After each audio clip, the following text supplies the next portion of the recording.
Man, I miss Stallion P. He was such a beautiful man. Hang on, I need a tripod. Back to Licked up, 40 deep, all saved, all serious. Licked up, 40 deep, hey, holla at us if you curious. Licked up, 40 deep, we all saved, all serious. Licked up, 40 deep, come holla at us if you curious. Licked up, 40 deep, all saved, all serious. Licked up, 40 deep, all saved, community, licked up, 40 deep, all saved, all serious. Licked up, 40 deep, all saved, all serious. Like Craig, clicked up, 40 D's all day. Backpack, stay strapped with Johnny Mac and dressed to play for me this morning. The label is Reed all day. Hello, pretzels, and welcome back to the tripod. Been a minute, but we are back. We got a lot of shit to cover. The boys are all back on our screen, and fly, Eagles fly, baby. And we're gonna bypass Father Fitty for now, because let's just get this out of the way first. It's Wednesday night, and you know what that means. Gia Moxley comes out with his dad. Hometown hero returns. Yuta's there too. It's Mox versus Hangman 3. Of course, chaos immediately. Fight starts during Hangman's entrance. They fight in the crowd. We get a flip off Jones from Taz as Mox fingers Hangman in a figure 4. You heard me. Hangman tosses his chair in Mox's face. Here comes the blood. Bell hasn't even rung yet. Mox busted open right above the right eye. Mox with thicker chili meat than usual. Hangman disrespectfully wipes Mox's blood on his chest. Hangman tosses Mox at the ring post off of apron via fireman carry before the commercial picture-in-picture. This is awesome, Chance. I appreciate the effort, is what I would be chanting.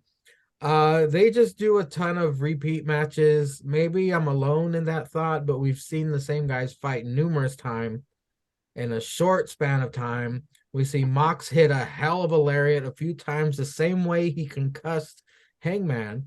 A holy shit chant after a powerbomb through a blanketed table. Okay. Anyways, Mox reverses a bulldog choke attempt from Hangman into a pin for the win. Hangman's pissed, shoves Claude and Yuta, who came to join Mox.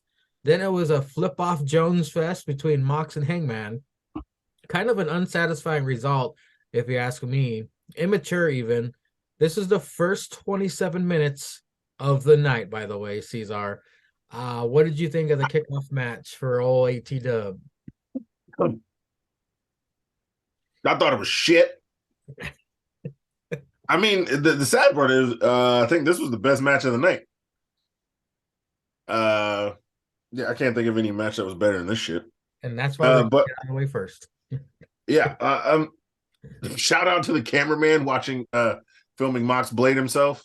That's always good. Vince would never. Yeah. Mox pulls the dumbass move and cuts too deep. Cracker was bleeding everywhere. The Cracker blades himself every match. What the fuck you need to cut yourself every match for? But yeah, this was dumb. Why? Just why? You just want to beat him at home? I don't get it. Like, isn't there a pay-per-view coming up or something? Like, if you really want to have a third blow-off match, why not have it at a pay-per-view? You just want to fight John Moxley in Ohio? What, is Ohio giving more cracker powers or some shit? I don't know. Yeah, Is he on Ohio soil? You get more white, huh? Get more cracker powers? Didn't help that dumb nigga in the main event, but we'll get there. But yeah, 30 minutes. I didn't even know this shit was on 30 minutes. So I'll give it that. It made me watch the whole time. Well, except the commercials and fast forward through that. I don't watch ATW live. But sure. I mean, yeah, and then Yuta and them come out and they all push each other and yeah, they all flick each other off and go to the payout window. Let's go home. I don't know. There was no drinking, still no funny nameplates. And yeah, all they wanted to do was clothesline each other all day. And then what gets me? It really gets me. Taz and them be up there. Oh, it's the dead eye. He's gonna do it. Nigga, when in the history of niggerdom and wrestling have you ever seen Hangman beat a cracker with a dead eye? Come on now. When in the history? Somebody Google this shit. What's his name? Larry, JHU bitch. Google that shit. Y'all got homework. All right. Google, when was the last time Hangman beat a Crocker with a dead eye? Because I need to know. Because you know damn well he ain't beat a nigga with a dead eye. He ain't beat a nigga in a dead eye. Shit, since I weighed under 200 pounds, nigga. And now that was middle school, okay? Okay, nigga. You hear me? Huh? You listening? This nigga ain't never beat nobody with no goddamn dead eye. Quit hyping up these fucking signature moves. We know a nigga ain't gonna get pinned unless he's some jabroni who like wrestles in that goddamn state that you need for a fill-in match. Half them niggas get pinned with signature moves. Plus, if he gets hit with the mic, which you can't see. Yeah. That's what I'm saying. So come on, Taz, be better. That's like you winning with a T-bone, nigga. You ain't never won with no goddamn T-bone. You put that nigga in the shit and choke his ass out. Come on, Taz, be better. Skivone, you've seen enough wrestling to know. Come on, let's be real. Well, Sticks, I mean, the one positive thing I can say about this was it had energy. The crowd was hyped. Like, there was energy. I can say that. But other than that, Sticks, do you have any redeeming qualities about the first match of Dynatrash? No, not really. I mean, you could have built towards this for the pay-per-view that's coming up in March. I mean, I think that would have been the best time to have this match. I mean, I know they were playing the whole angle that Mox was kind of maybe hurt after last week. You could have had him have like a warm-up match, maybe a couple warm-up matches, build towards it. But I mean, there were some cringe-worthy things going on here, like Cesar had said. I mean, at this point in Mox's career, I mean, he's like maybe a couple of months away from being in Ric Flair territory, where you walk outside on a windy day and you're gonna be leaving a trail of blood, so that way you don't get lost. You're lost on your way home. I mean, you had a couple of times where it looked like Mox damn near landed on the top of his head. Then that table spot, I mean, he got part of it with his shoulder. Otherwise, he would have went. You probably would have heard a splat on the mat. But I mean, this was, man, I guess this was a good opener to have to get the crowd into it since they're in Ohio. But I mean, like Cesar said, I mean, you didn't need to do this match right now. I mean, you could have built towards it for Revolution. You could have had Mox come out and beat somebody, get his moves in, start the crowd off hot, and then maybe have him come back out and talk some shit to Hangman, either backstage or Hangman come out. There's many different ways you could have started off, but you did it with this. So I mean, Dynatrash had been kind of having some good openers, and then it kind of fizzled. But I mean, you kind of fizzled in the beginning and didn't really pick up any steam going forward after this. I mean, I think it was, I mean, there was maybe one decent match after this that we'll talk about, but I mean, outside of that, it wasn't all that great of a card for Dynatrash. I like what you said, Cesar. I think we're gonna make that a thing now. Larry, our hardcore pretzel, you got some homework now, sir. JH, you know what? Whichever pretzel listens, it's homework time. See whoever was defeated by the Deadeye from old Hangman. Up next, Renee with Hater and Bunny, Butcher, and Blade backstage. Bunny challenges Hater next week. Soraya and Tony Storm appear on screen, beating down the Doctor. The Doctor. There we go. Acclaimed every Wednesday, out rapping. They facing jobbers. Yam Bag Yahtzee line from Taz. It was an easy win. The Ass Boys come out. They want a title shot. Acclaim put the vote to the people. People say no. And Daddy Ass is fed up. He leaves. Ass Boys trigger Daddy Ass taking shots at his pill addiction. Old Billy's mic dies as he tries to scold his boys. Tag title match made for next week. Is Billy the booker now? Sticks. We had Renee with Hater, Bunny, Butcher, Blade backstage. The Doctor gets jumped, and then the Acclaimed match plus the segment with the Ass Boys afterwards. I'm starting to drink now. Fuck it. Yeah, we had Jamie and the Bunny backstage. They're setting up that match as a title eliminator. Also able to tie in having the Doctor get jumped soon as she walks into the building.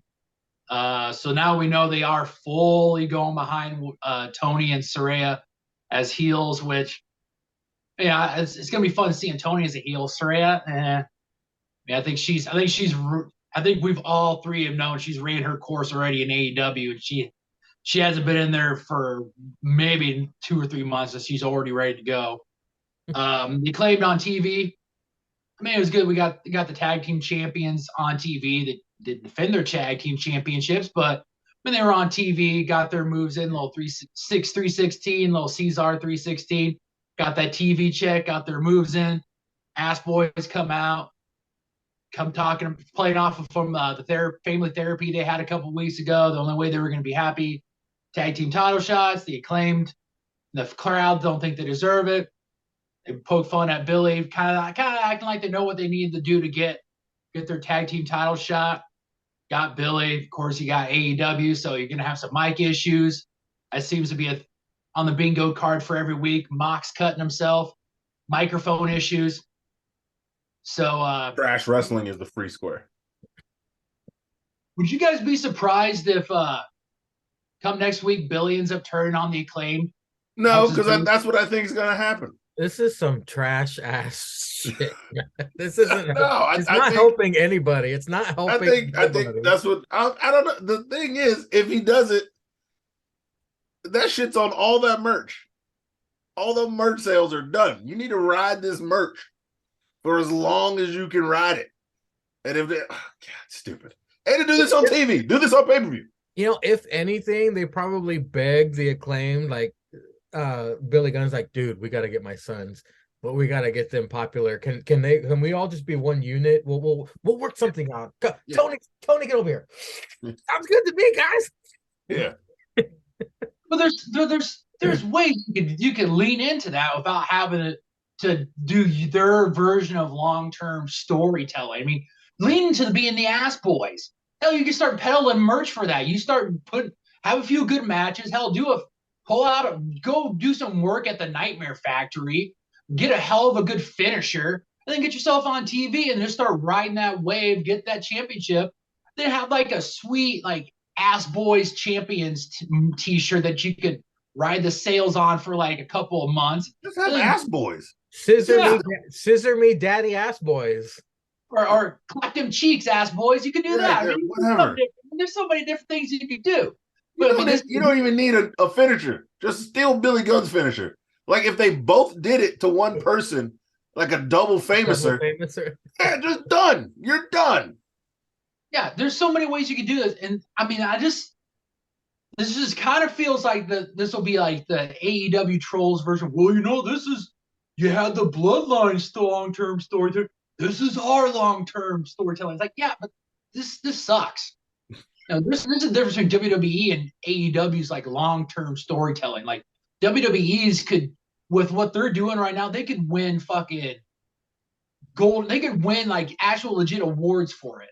And this thing is just going to be, okay, you used two guys that got over with the crowd, and you threw Billy Gunn in there to save his career, and then you leashed his boys onto it to try to get them, and you're just going to ruin the two guys that are super over. And then you're going to just basically burn merch sales. And well, let's get Cesar's thoughts on this as well. Cesar, do you give a shit about Hater, the Butcher, Bunny and Blade, and Saraya and Tony Storm turning? No, I don't give a shit about Saraya. No one cares about that. Okay. I mean, but like this is stupid because they said the bitch. No disrespect. No, they said the Good Doctor was injured last week, and then they pretty much Nikita lines her in the parking lot this week. The bitch was already injured. I already know she's injured. Why are you beating her up some more? Why is she even there? And then there ain't nothing but some sticks 316. Everybody, the Butcher and Blade ain't even say shit. They got TV time, so you gotta give them a check. Yeah, you gotta give them a check. And then I guess you gotta give Saraya and Tony a check because they beat up the Doctor. The Doctor gets her check.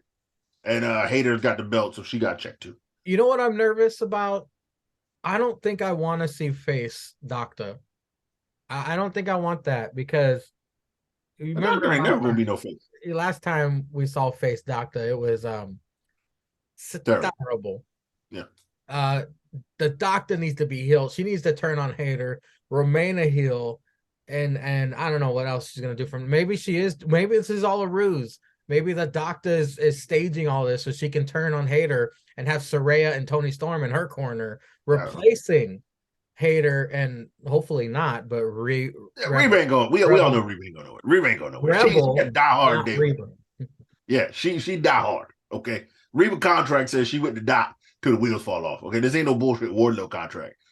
Reba stuck. She like Skivon. They family. Okay.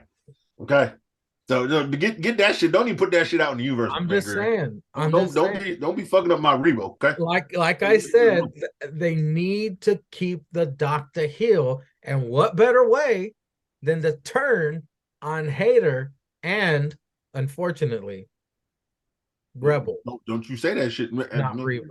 Slap your bitch ass. All right. Well, what did you think of the Acclaim segment? And yeah, like you said, this had Sticks 316 all over this shit. Yeah. Then once again, here we are again. These promos with the Ass Boys and Acclaim just be going on too long. At least the therapy session was good. They brought up the old shit.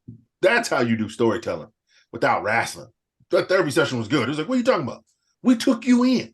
Your partner was hurt. We was there for you. Want him? I was like, damn, that shit was right. That nigga was in that wheelchair. They was wheeling his ass out every week. Damn, that shit was good. And then what'd he do? He attacked me with the goddamn shit. I was like, you motherfucker right. Damn, he's spitting. I was like, oh shit, this nigga spitting. See, that was good. Then y'all just like start yelling in the ring. Billy keep walking off. Billy keep coming back. He keep walking off. He just getting his steps in. Nigga need 8,000 steps. I don't know. Shit, he got his Apple Watch on, getting his steps in. And then now title shot next week. Once again, bullshit. Say this shit for a goddamn pay-per-view. You got pay-per-view coming up. It's gonna be 8 fucking hours. Okay. Only people like Tony and cokeheads gonna be able to watch the whole thing wide awake. I'm gonna be asleep. Sticks crazy white ass. He got white man powers out now. It's gonna keep him awake. My dumb ass is gonna be drunk and sleep. I'm a fucking JH this shit. I'm gonna just die off in the chat like around 2 hours in and wake back up around 11:15. I don't know. Put this shit on pay-per-view. Damn. All you gotta do is just stress this shit out. Let them have some matches. Put the Ass Boys on Friday or Monday. I ain't watching them, so I don't give a fuck. Let them get some dubs. Get some wins up. Would you think they're gonna do some fuck shit on Wednesday and then make it on the pay-per-view where it's like anything goes, no holds barred bullshit? Like Billy Gunn, father ass in a shark cage match type of fucking shit. Probably. Who knows? It's Tony, man. If that happens, by the way, if that happens, I want that noted for possible points. Is this the time of the year where we have Bash at the Beach, or what do they call it? The beach break. Beach break or Fight for the Fallen. Is this the time of year where they do it? Yeah, because it's always cold. Okay. And that's when they have beach break, because the bitches be wearing bikinis, but they be wearing hats and gloves.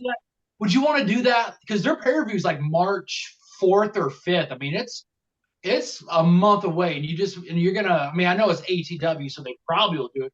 But if you're smart, you're just gonna do that shit and then water down your 12-hour pay-per-view card. Pretty much. Runbacks. You said it. It's ATW. It's Tony Skeets we're talking best about. booker. It's the best booker. Come on. This shit's Up next, Takeshita versus Brian Cage with Nana. The match was decent. I've not taken Brian Cage serious ever. This fool talks a lot of shit and always loses. Neither of these guys are entertaining on the mic. The decent in the ring. Takeshita wins, and time has officially been killed. JAS interview with Renee. Garcia Guarva gauntlet thrown down. Ricky got to work his way through the henchmen and second level bosses to get to Jericho. Elite high school gym promo about Top Flight. Stokes, Hardy, Ethan Page, and Isaiah challenge Elite to match on Rampage. Isaiah goes, in fucking Kenny's ear. My God. Ethan and Matt both tell Brandon to cut the camera. My God. That was the best thing. That was the best thing ATW had on TV. That was the best thing. I said going off script. Cesar, what did you think of Takeshita versus Brian Cage? Give a shit about Brian Cage. That nigga can't win unless he's in ROH. That nigga loses every ACW match. Like I said, he loses. He sucks. I was hoping you were gonna say that. I was like, damn, did this nigga ever win? How did he get that FTW belt? And Jericho wants him to re-sign, by the way. I don't know if you saw that. Re-sign the what? Loser? Hey, get that check, nigga. Get that check. Princess Nana needs more robes. Get that check. Trash ass Brian the Machine. That nigga needs some oil. His ass is broke. No, never lose. I mean, no, never win. He needs to go see the Wizard of Oz. Yeah. Back. Yeah. Get some dubs. And then what was that red trash? It was the Garcia Guarva gauntlet. Yeah, don't nobody care about this shit. Jericho already lost the Ricky Starks. So yeah, why does he have to jump through all these hoops to beat him again? So he's already beat Jake. Now he's gotta beat the rest of the assholes to fight Jericho again. See, this is how I know they don't know how to book shit, because he's gonna whoop all their monkey asses just to fight Jericho at the pay-per-view. Because he's gotta fight 4 people, and there's 4 weeks till the pay-per-view.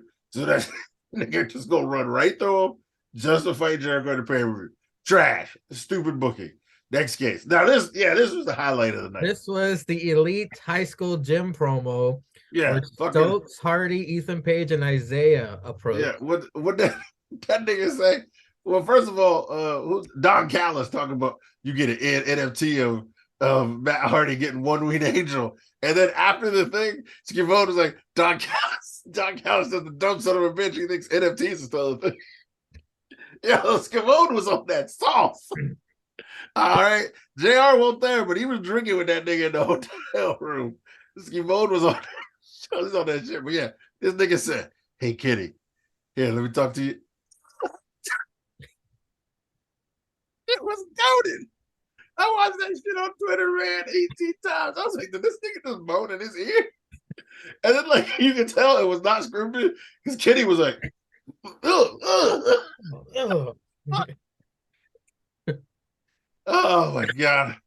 Oh, that was such a good shit, pal. Such good shit. But yeah, finally, they're defending their trios tags as well. Stupid ass shit. You got this belt that they created, and the shit's only been held between 6 people for like 7 months. This is the stupidest shit ever. A waste of everybody's goddamn time. And now they go fight Top Fight and some other nigga against these honkies. Yeah, fuck out of here. I don't care about that bullshit match either. We know them niggas ain't gonna win, even though it's Black HittRY Monf. They ain't gonna beat the EVPs. And then Ethan Carter gonna bring his dead ass with his 2 lackeys and Stokes talking that shit. That's about the only thing they gonna do. We know they ain't gonna win either. These EVPs ain't giving up these belts no goddamn time soon. It's just waste of a title. They need to break these niggas up and get them back in the tag team division and rebuild that shit. But yeah, whatever, nigga. Oh. Sticks. Takeshita versus Brian Cage, the Machine. Let's just be honest. Brian Cage hasn't been really good since he left Impact Wrestling. I mean, that's when he had his last really good run as like a legit heavyweight champion and been worth a shit. I mean, after that, he signed with AEW and he wants to get out of his contract, and they basically tell him, no, you ain't going nowhere. Hey, we'll throw you the Ring of Honors, like trios championships. They do that for him. I mean, this was just a showcase for Take Shitta. I mean, they seem really, really high on the guy. And I mean, he wrestled pretty decent. So, I mean, this is what it basically is. And then the gym segment, man, you had Isaiah moaning, and then I think it was Kenny. They had Stokely talking, and Kenny's just basically making a short joke. And I'm like, who's saying that? Who's saying that? And Stokely's like, I can't see him. He wanted to say, Ninja, I'm right here. You can see me. He's like, man, I'm right here. I'm right here. The thing I love, and they don't show Isaiah, let alone they don't show Private Party on TV enough. Isaiah started to, when he started doing those splashes in the corner, he'd scream. He did have that high pitch. Ah! He did that Friday. He did that Friday when they did the trios. That is awesome. This guy, I don't know where where his tag team partner is. He's But injured. they need to put Private Party back on TV. Even though their contracts are with the firm, you gotta do that. I mean, having Stokely at ringside with these guys, I mean, this would be you're missing out on something good with these. I mean, but like Cesar said, I mean, this was the best thing on ATW television the whole week. Just lean into Kenny, and Kenny, because Kenny goes both ways. Yeah, and have a I bet guy he does. moan in his ear and basically be like, "Ugh, what the hell?"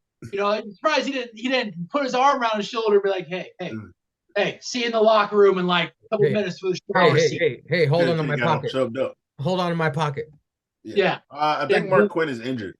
So is he injured? Yeah. But the gym segment was the best thing on ATW television this week. Well, in my opinion, the best segment of ATW was next. It was Bryan Danielson versus a man we have been waiting to see for a while. Old Toothless Timmy returns to the ring. Brian's left shoulder still taped up because of Brian Cage's attack last week. Good to see old Toothless Timmy again. This will be a technical wrestling dream match this week. One of two, actually. Timmy targets shoulder, of course. Just vicious as ever. Excalibur says Timmy has a granite chin. I love how Timmy hams it up for the camera with that ugly mug. It seems like every offensive move Brian dishes out affects his hurt shoulder.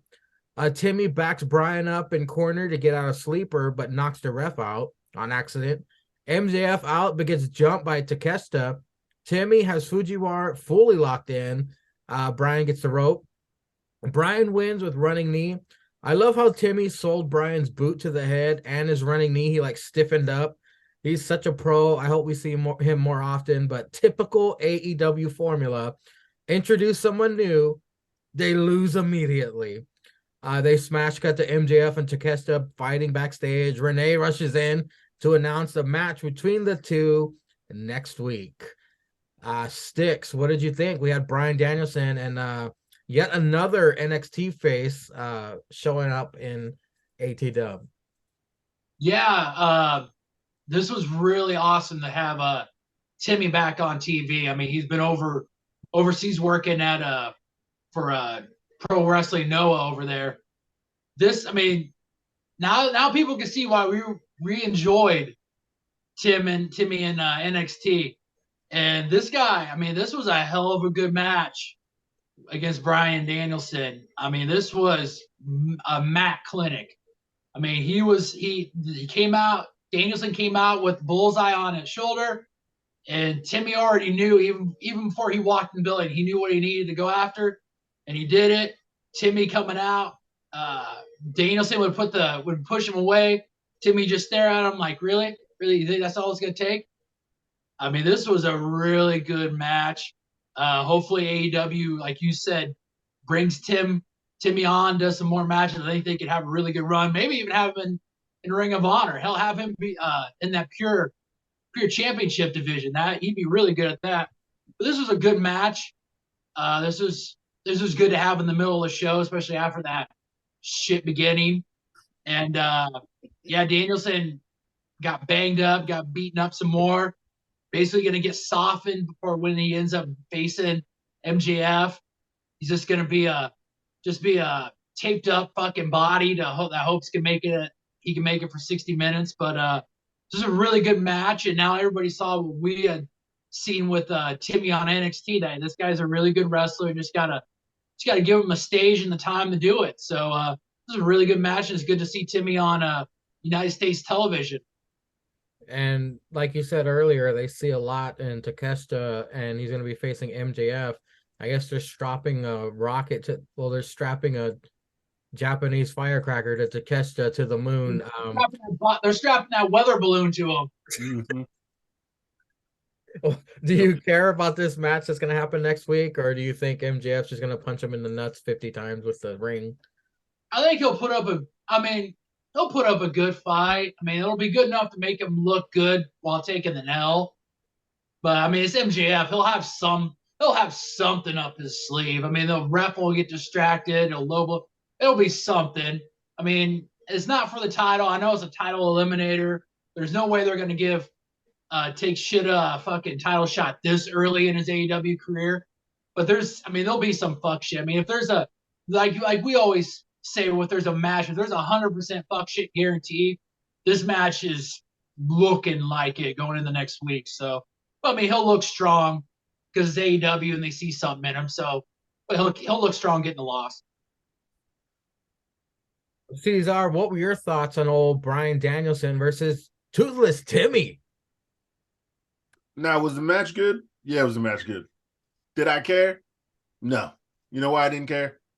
Because this bullshit where Bryan Danielson got to beat everybody in order to make it to the match. So it's just like you said, wash, rinse, repeat. Toothless Timmy, great wrestler, good fucking wrestler, technical wrestler, dope. He's got presence in the ring. Yeah, making the weird faces, million holds, busting up your arm, taking you down piece by piece. Fucking loses. Because he got to lose to Danielson. So Danielson going to have like 38 matches this season. He's going to be like 38-0 and then go fight MJF, who's probably just going to be like 1-0. And MJF going to win because Bryan ain't getting the title. Dumbass shit. It's going to make MJF look strong. I'm God wrestle. I didn't show up at pay-per-view and beat people. Yeah, this was his match. He won the Iron Man match. But you got this cracker wrestling every week. People fucking him up. Basically using his WWE career, making him the underdog when he's like one of the best guys that can actually wrestle. And you're making him the underdog against the champ. And then the champ gonna win. Stupid as shit. Next case. Your thoughts on MJF versus Takeshita next week? I'm about to go take a piss and I'm gonna video that shit and you can edit it in. And that's my thoughts on that. You know what I noticed is that I guess for months now, promo quality in ATW going way down because they were strong with the Acclaim, they were strong with MJF, and then they got the belts. And when they got the belts, everything went to shit. horrible. The only person benefiting from all of this, even though you said he's going to lose, he is going to lose, is Bryan Danielson. Bryan Danielson. The only person who's benefiting from this. They put all their expensive ass eggs, because eggs are expensive, in the Bryan Danielson basket. That's all they got.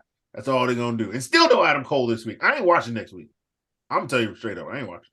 I don't see Adam Cole. I'm turning it off. Real quick, we got a Swerve vid with his tatted honkies. He wants to take out multi-generational talent. He sets his sight on Brian Pillman Jr., and no one cares. Roosh will face Bryan next. MJF interrupts a Roosh interview to give a huge briefcase of cash. Tells Roosh to beat Bryan next week. Makes dipshit Jose translate. This was mildly entertaining, I guess. And then TBS champion, that bitch, Jade Cargill versus old Bocharella, Red Velvet. Her record was 3-0. Did you catch that? I saw Red Velvet came out, her nameplate. I was like, what? 3-0? What the fuck? She been beating bitches on Rampage. Apparently she's like 5-0 from last year. The crowd did not give a shit about Red, by the way.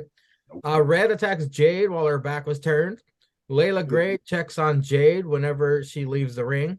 A little timing issues and miscommunications during this. Tranny Manson makes sure she gets noticed. Really? This needs a commercial picture-in-picture? Jade Gorilla Press carries Red from outside of the ring up the steps and tosses her sorry ass in the ring. That was impressive. Kiara Hogan attacks Layla, gets thrown out. Ref distracted, but no fucking way Red was going to win either way. Jade is now 50-0 because she faces trash-ass women. I had to borrow a line from Cesar there. Renee backstage with the doctor and Hater getting checked out. Ruby approaches to check on her too, planning possible team-up seeds that will be ignored by me. Cesar, we got no one cares about that. Thoughts about Roosh versus Bryan next week, because you know Roosh is losing. Oh yeah, he's losing. See, if MJF would have came in there with passports or like real social security numbers to let Roosh get them Mexicans across that water without him having to swim, that nigga would have won. See, it's all about, well, what are he gonna do with a bunch of money? What are you gonna do? He don't even know how to spend American money. He's spending pesos.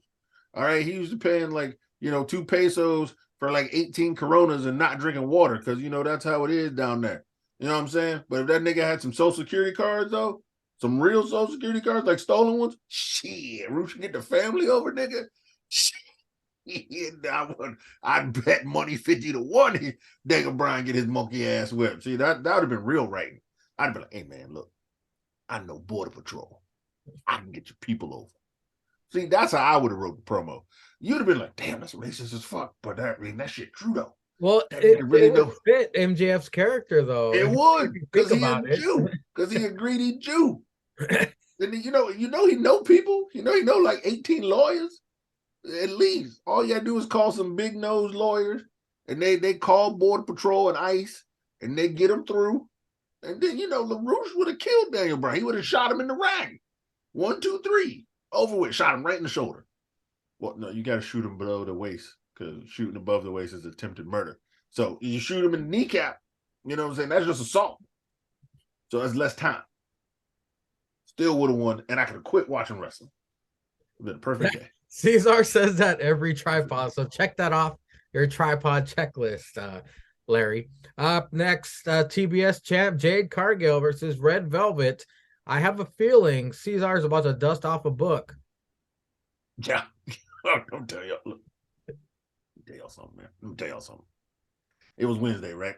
Yeah, it was Wednesday. I didn't watch it till Thursday. And I've been drinking. Then for some reason, right? Some reason I heard Jade Cargill's music. And I had a thought. I was like, man, I need to get my reading up more. You know what I'm saying? 2023. I make resolutions. I need to read more. So I went down, left the house, went to my favorite library. You know what I'm saying? Dust off my library card. I think it had some Tony cocaine on it. Had to dust it off because I didn't want to get caught with that shit. Police shoot my black ass. You know what I'm saying? So I went to the library, checked out a book, and I realized I only need to read one verse. It was a perfect verse. It was the Book of Caesar, chapter 6. Damn, it's a good chapter. Verse 32. Yeah. I ain't watched that shit, dog. Yeah, I ain't seen none of that shit. I was reading the book, man. That verse took me back, man. I had to sit back there and ponder about life. Took me back. Sticks, your thoughts on Roosh versus Bryan next week? I think you are better acquainted with Roosh and his wrestling because of ROH and all that good stuff. Are you hyped for this match? I would have took it more seriously if MJF would have dropped the duffel bag for Kokanya. Then you wouldn't know shit was going to pop up. Because then you could have said, then Roosh could have fucking shot Danielson in the knee, so that way he could still have him be his fucking Kokanya mule. Because that vegan ass ain't tight. It's probably going to be able to get a couple of pounds up in that thing to be able to get across the border. So he could have done that. If he would have dropped that, you would have known that would have been worth it. It's going to be okay. I mean, they haven't, ever since it's under like the new ROH, Roosh has had a couple of good matches on that in AEW. So, I mean, it'll be okay. I mean, it's just going to be 10 minutes of TV that'll be wasted, and Danielson will move on to the next challenger. So, I mean, it's all right. It'll be all right. Should have brought his ass some Terramana tequila. Would have whooped his monkey ass. Drink that shit before the match. They should have had Penta face Bryan and then MJF walk in there and say, hey Penta, I remember that hammer you used to use on the Elite. See this fucking briefcase full of pesos? I'm just saying. Use that hammer on MJF. Have him come back out with the fucking shovel and do a buried alive match. Yeah, hit that nigga. Yeah. Pop will hit him with the hammer too. You go get that money to Pop. I don't know if or give him some British pounds or whatever the fuck he uses. I don't know if Sticks went to the same library and checked out the same book and read the same verse, but there is a TBS championship match between that bitch and Bacharella. Sticks, what say you, brother? What's going on here? Congratulations to Jade on victory number 50. I'm just gonna say that. I watched it, and I should have went to the library of Caesar and used their computer. That's what I should have did. It's public library, man. Anybody's welcome. Well, now it's time for the Anything Goes main event for the TNT Championship. It's Darby Allin versus Samoa Joe, the king of television. Darby comes out in a tack-laced hoodie. Crazy ass cracker. That's the note I wrote. Joe's in-ring genius wraps his hand with his towel to attack. Joe pulled table out and Darby lawn darts himself into table, busting open Joe. I'm not sure if he cut himself, but at least Joe does it smoother. Yeah, he did it under the table. He took out the camera guy too. Yeah. Joe's triggered. He beats him up the risers on concrete steps. Darby's only answer was a back rake. Joe tosses Darby face first in the concrete steps. How is this jackass still alive? Now we just see Joe proceed to beat the life out of Darby. There are so many spots, I'm not even going to try to list them all. We get the token Joe walk away from some unnecessary white boy antics. Darby lawn darts through table. Darby frantically cuts ring apron up to expose wooden baseboards.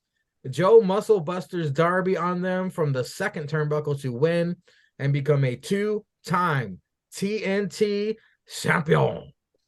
After this, Wardlow returns and heads to the ring. Wardlow about to powerbomb Joe, but Joe escapes. Sticks. The Anything Goes main event for the TNT Championship. Your thoughts?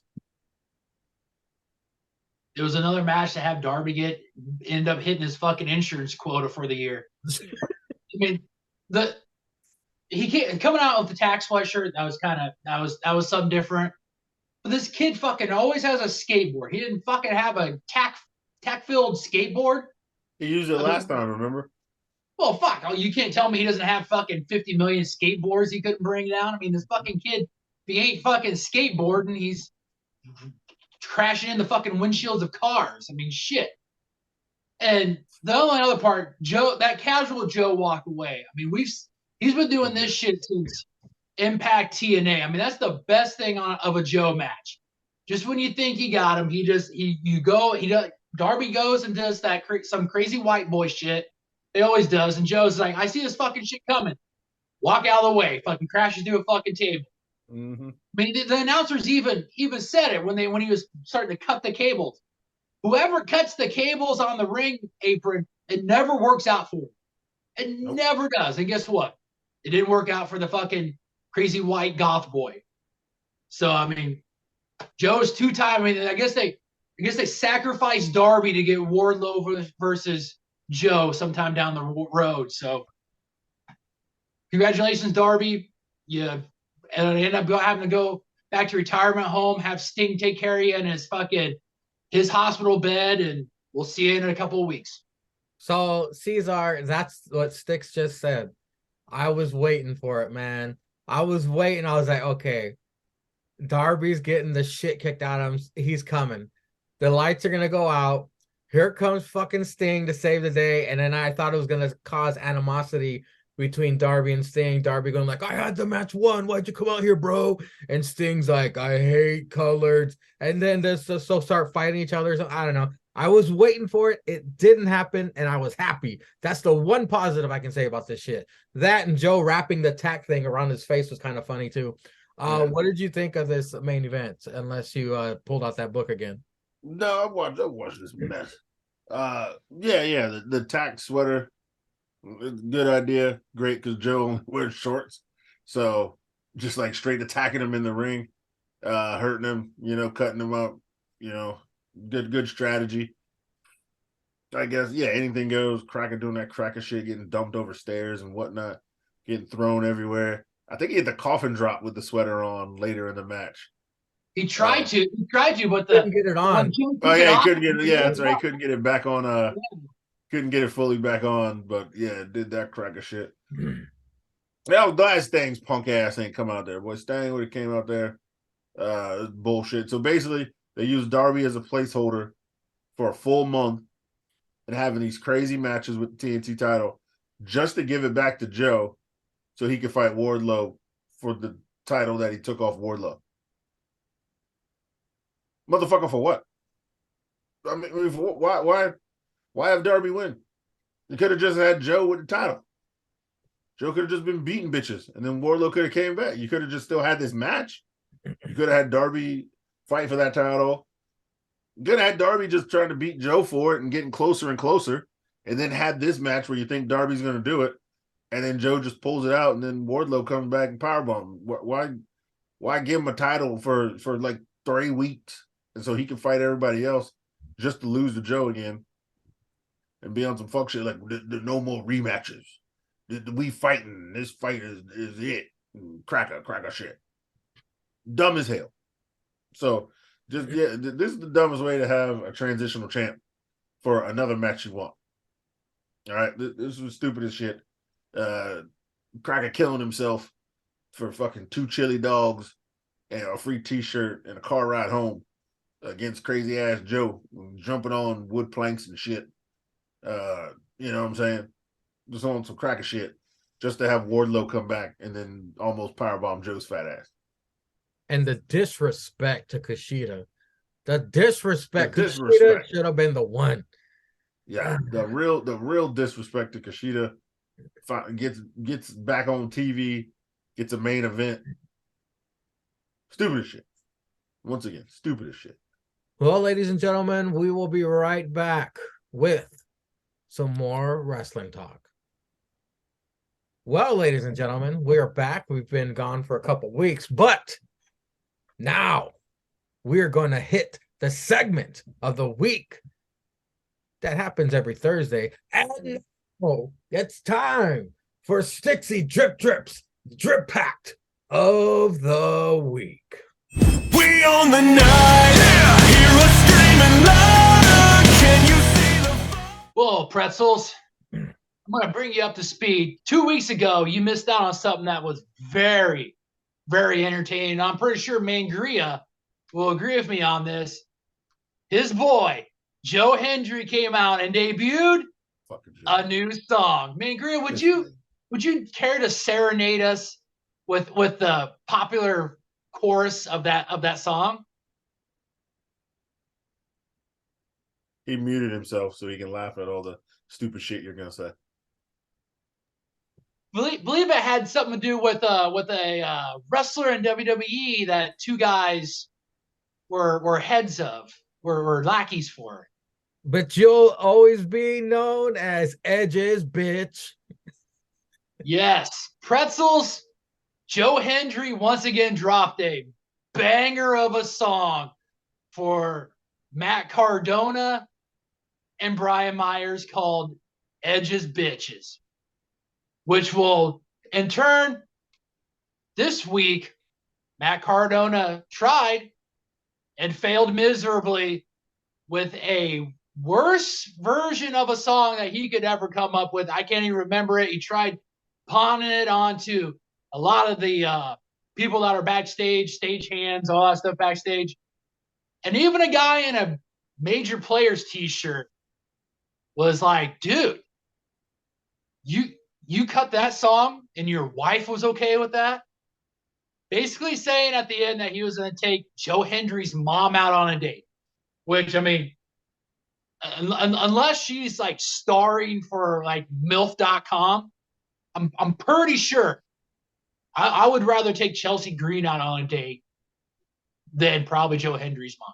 But, and match-wise, first match on Impact, you had Chris Bay, Ace Austin take on, speaking of Kushida and Kevin Knight, which, my God, the guy that teamed up with Kushida. You want to talk about a guy who has hops for days? This guy hit, I think it was like 3 or 4 jumping drop kicks that, I mean, they had a guy perched on another guy's shoulder, and he was able to hit the guy on the shoulder's chest from standing. I mean, this was a hell of a match. I'm huge fans of Ace and Bay, but Kushida and Kevin Knight, man, this was, I don't know. I think they wrestle as a tag team over in New Japan. They might be a team to watch out for, but I mean, this opening tag team match for Impact was a banger. Otherwise, that's all I got. I mean, those are my drip packs of the last 2 weeks. So Impact starting to pick up. We got No Surrender coming up here, I believe, in a couple of weeks on Impact Plus. So they're starting to get some cards in place for that. But all in all, that's my drip packs of the last 2 weeks. Along with the drip packs, we're going to have a couple of Mangria moments from Impact. Number one, my girl with the weirdest butthole in all of adult entertainment came back for a cameo to tag team up with that drag queen looking lady. Is she trans? Might be trans. I don't know. But Victoria, aka Tara, made a guest appearance back in Impact, hit the widow's peak on that drag queen. And then they made the announcement this past week, Sticks, as well. Old Andy's ex is going to be taking on Persia from NXT, is debuting in Impact Wrestling. Her name is Steph DeLander. Will be taking on Andy's ex. So the women's division over there is pretty damn entertaining as well. Impact, folks, it's watchable, trust me. And now we're gonna get to a very long form NXT talk. We're gonna talk about the show, the Go Home show, and we are going to talk about Vengeance Day as well. We kick things off with Creeds versus Indus Sher, or the Curry Connection. We've been waiting like 2-3 months for this fucking dumbass match. All of a sudden, Senga is a good wrestler. If this was a year ago, it'd be a squash match for the Creeds. Book is rock hard for the Curry Connection. Hates the New Day, but not the Curry Connection. Jinder outside talking shit to the Creeds. I do appreciate the Bloods versus Crips theme gear here. Blue red versus red. Ivy nervously pacing back and forth outside the ring. Why does Senga seem so awkward in this match? The strength of Julius to be able to powerbomb Veer like he did was amazing. It seemed like Veer kind of did not flow with the gut wrench Julius was trying, but Julius made it work. Like it was almost a botch, but Julius is so fucking strong, he pulled it off. Jinder hangs on to Julius's foot, prompting Ivy to go scare him away. While on apron, Julius accidentally knocks Ivy off. With Julius distraught, clothesline, then chokeslam, Curry Connection win. We then get a segment in the back. Axiom and Tyler Bate talk about having a match, and then Damon Kemp talks some trash. Meh. Just funny that Tyler said that Axiom reminds him of A-Kid. Axiom says it's his eyes. Sticks. Creeds. In this year, we've been waiting and waiting and waiting. And it happened. Thoughts? Definitely didn't live up to the hype that we kind of thought it was going to be. I mean, even from the Creed side of this, it really didn't. Like you said, a couple of spots in the match where it looked like things were flowing very well. That just the strength of the Creeds alone made it work. Obviously, like you said, the gut wrench with Julius, and then you had Ivy get up there, ends up getting just fucking taken out, blown up, which ends up taking Brutus out to go check on her, and leaves Julius to basically take the pin. Not really a great way to open up the take-home show. I mean, NXT, I mean, there's a lot of things that are guarantees in NXT, and one of them is usually they have a banger of an opener, and this one didn't really, kind of fizzled. I mean, you kind of built up to this, and then you had this, so I mean, it was kind of a little disappointing. Backstage segment between Tyler Bate and Axiom, that was kind of funny. The back and forth between them, I thought it was really, really kind of funny. And Damon Kemp, I mean, now we're gonna have Damon Kemp back on our TV set again.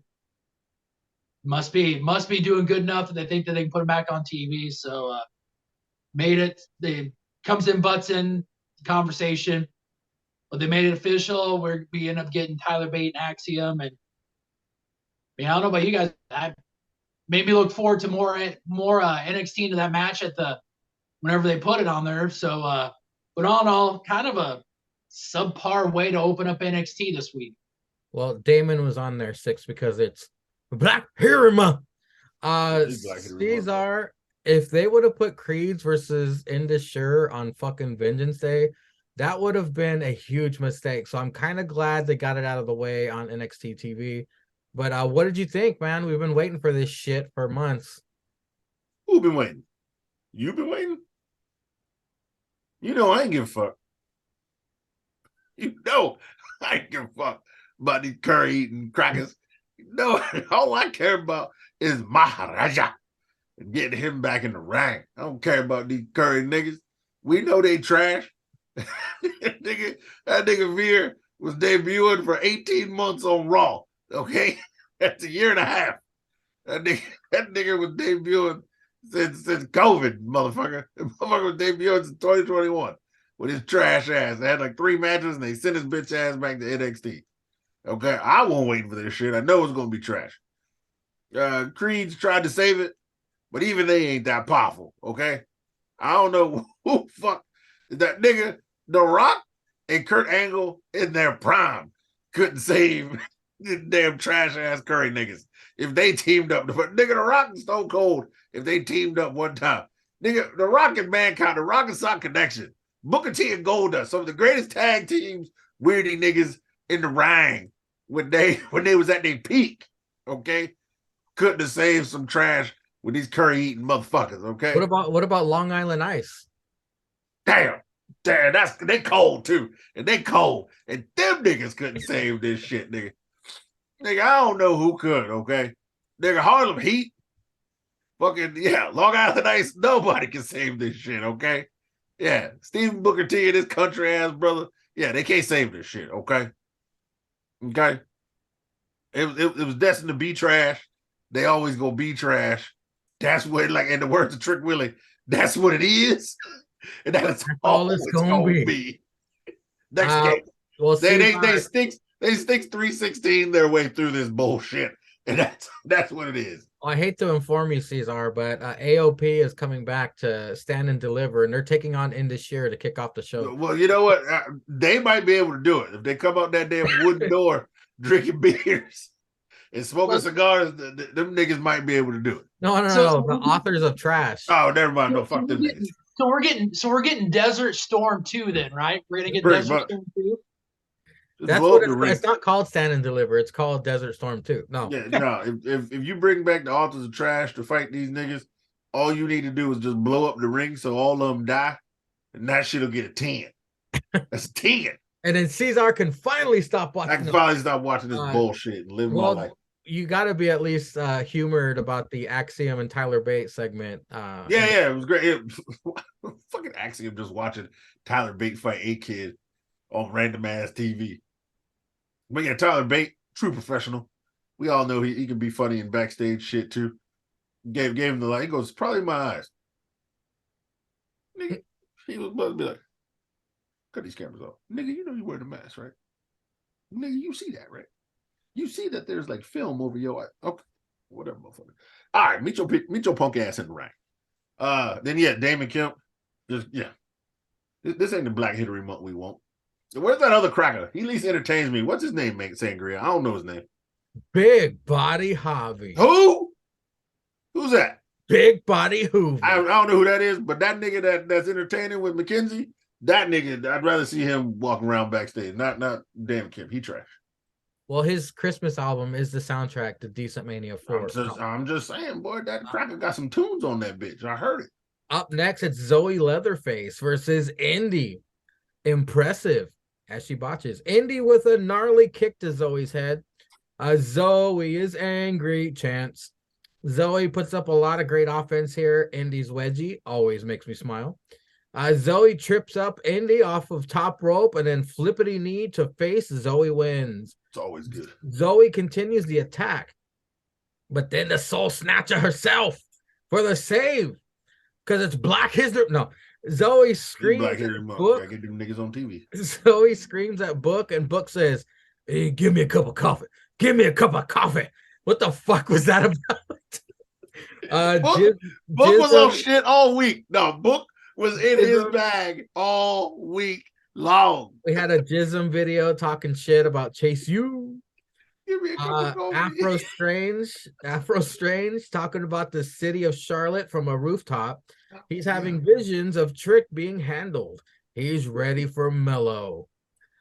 Cesar, we got Zoe Leatherface versus Indy. Give me a cup of coffee. Then we had Afro Strange little segment there. What'd you think? Yeah, fucking Book was in his bag, yo. All weekend he was in his bag. Yeah.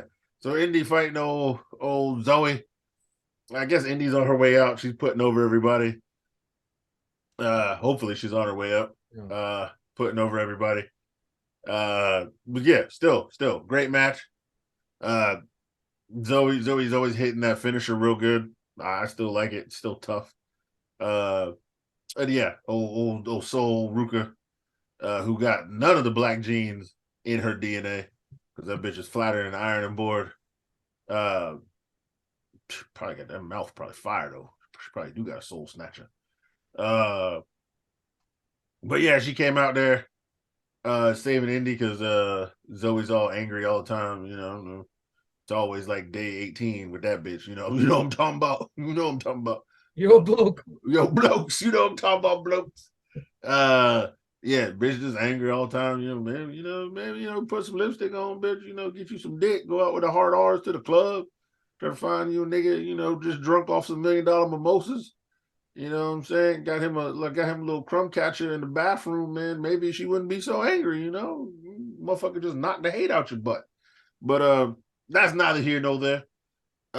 It's whatever. I don't know what the fuck Book on, man. Book don't give a fuck no more. Book know Pat McAfee is freeing up, so Wade gonna be back. So Book is like, yo, them niggas can say Banger Brothers on the fucking Rumble and be all ratchety as fuck. I'm just gonna be out here in these streets. So Book yelling at bitches, give me a cup of coffee. What would happen if the bitch would have came back with a cup of coffee, bro? I would have fucking died. All right.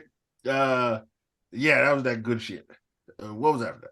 That's pretty much it. Sticks, yeah. Zoe Leatherface versus Indy.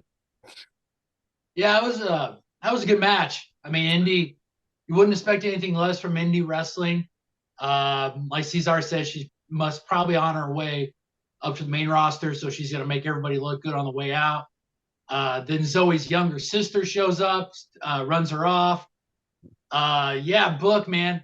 This has been a hell of a week for Book, man. You come back for the Royal Rumble, then you had the go home show, then you had Takeover. I mean, this guy's like, hey, I got 2 Hall of Fame rings.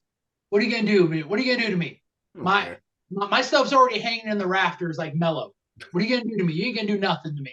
So I'm gonna go out. I'm gonna do what I need to do. I'm gonna say what I want to say on TV. And he had a hell of a week. So I mean, Book was something, man. He was awesome this week. But yeah, Zoe picked up a dub, start the momentum possibly for a run to the title. So not a bad match.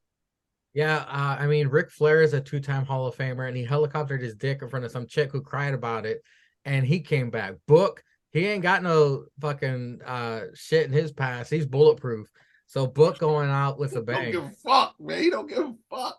Up next, it's Black Broccoli out to the ring, talk shit about Dijak. You think Wes is happy that he... Oh, yeah. Do you think Wes is happy that he went single? Nash Carter might be fucked, but Wes is North American champion. Just saying. Getting it. Thin Boss Man comes out, hiding his twitching eyes, and also talking shit. Wes gives a rah-rah speech about fans. White Khali, of all people, comes out. Mr. Stone does the talking, of course. White Khali wants some Dijak. This is a corny-ass segment. Anyways, match starts. It's Dijak versus White Khali. I took a shit. Jacked off all over White Khali, I guess.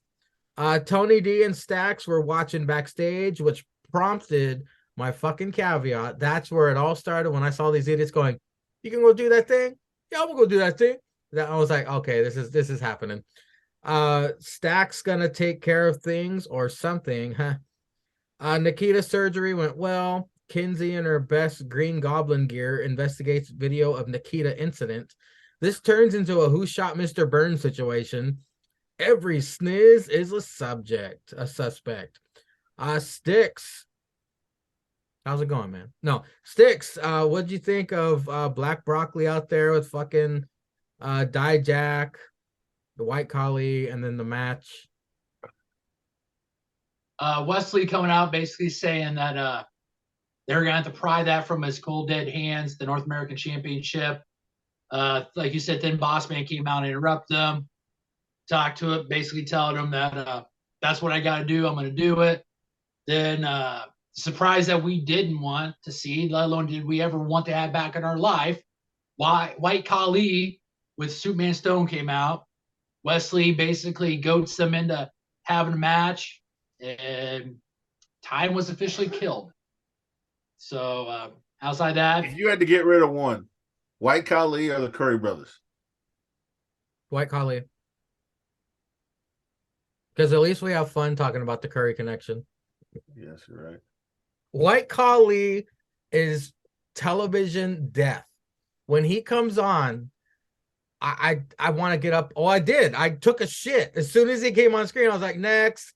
I'm like, Caesar's probably gonna do the same thing. I don't give a shit. I took one line of notes about that match. I took a shitta. So that answers your question, Sticks. well, the guy hasn't really been decent on TV since Kyle O'Reilly was in NXT when they were a tag team.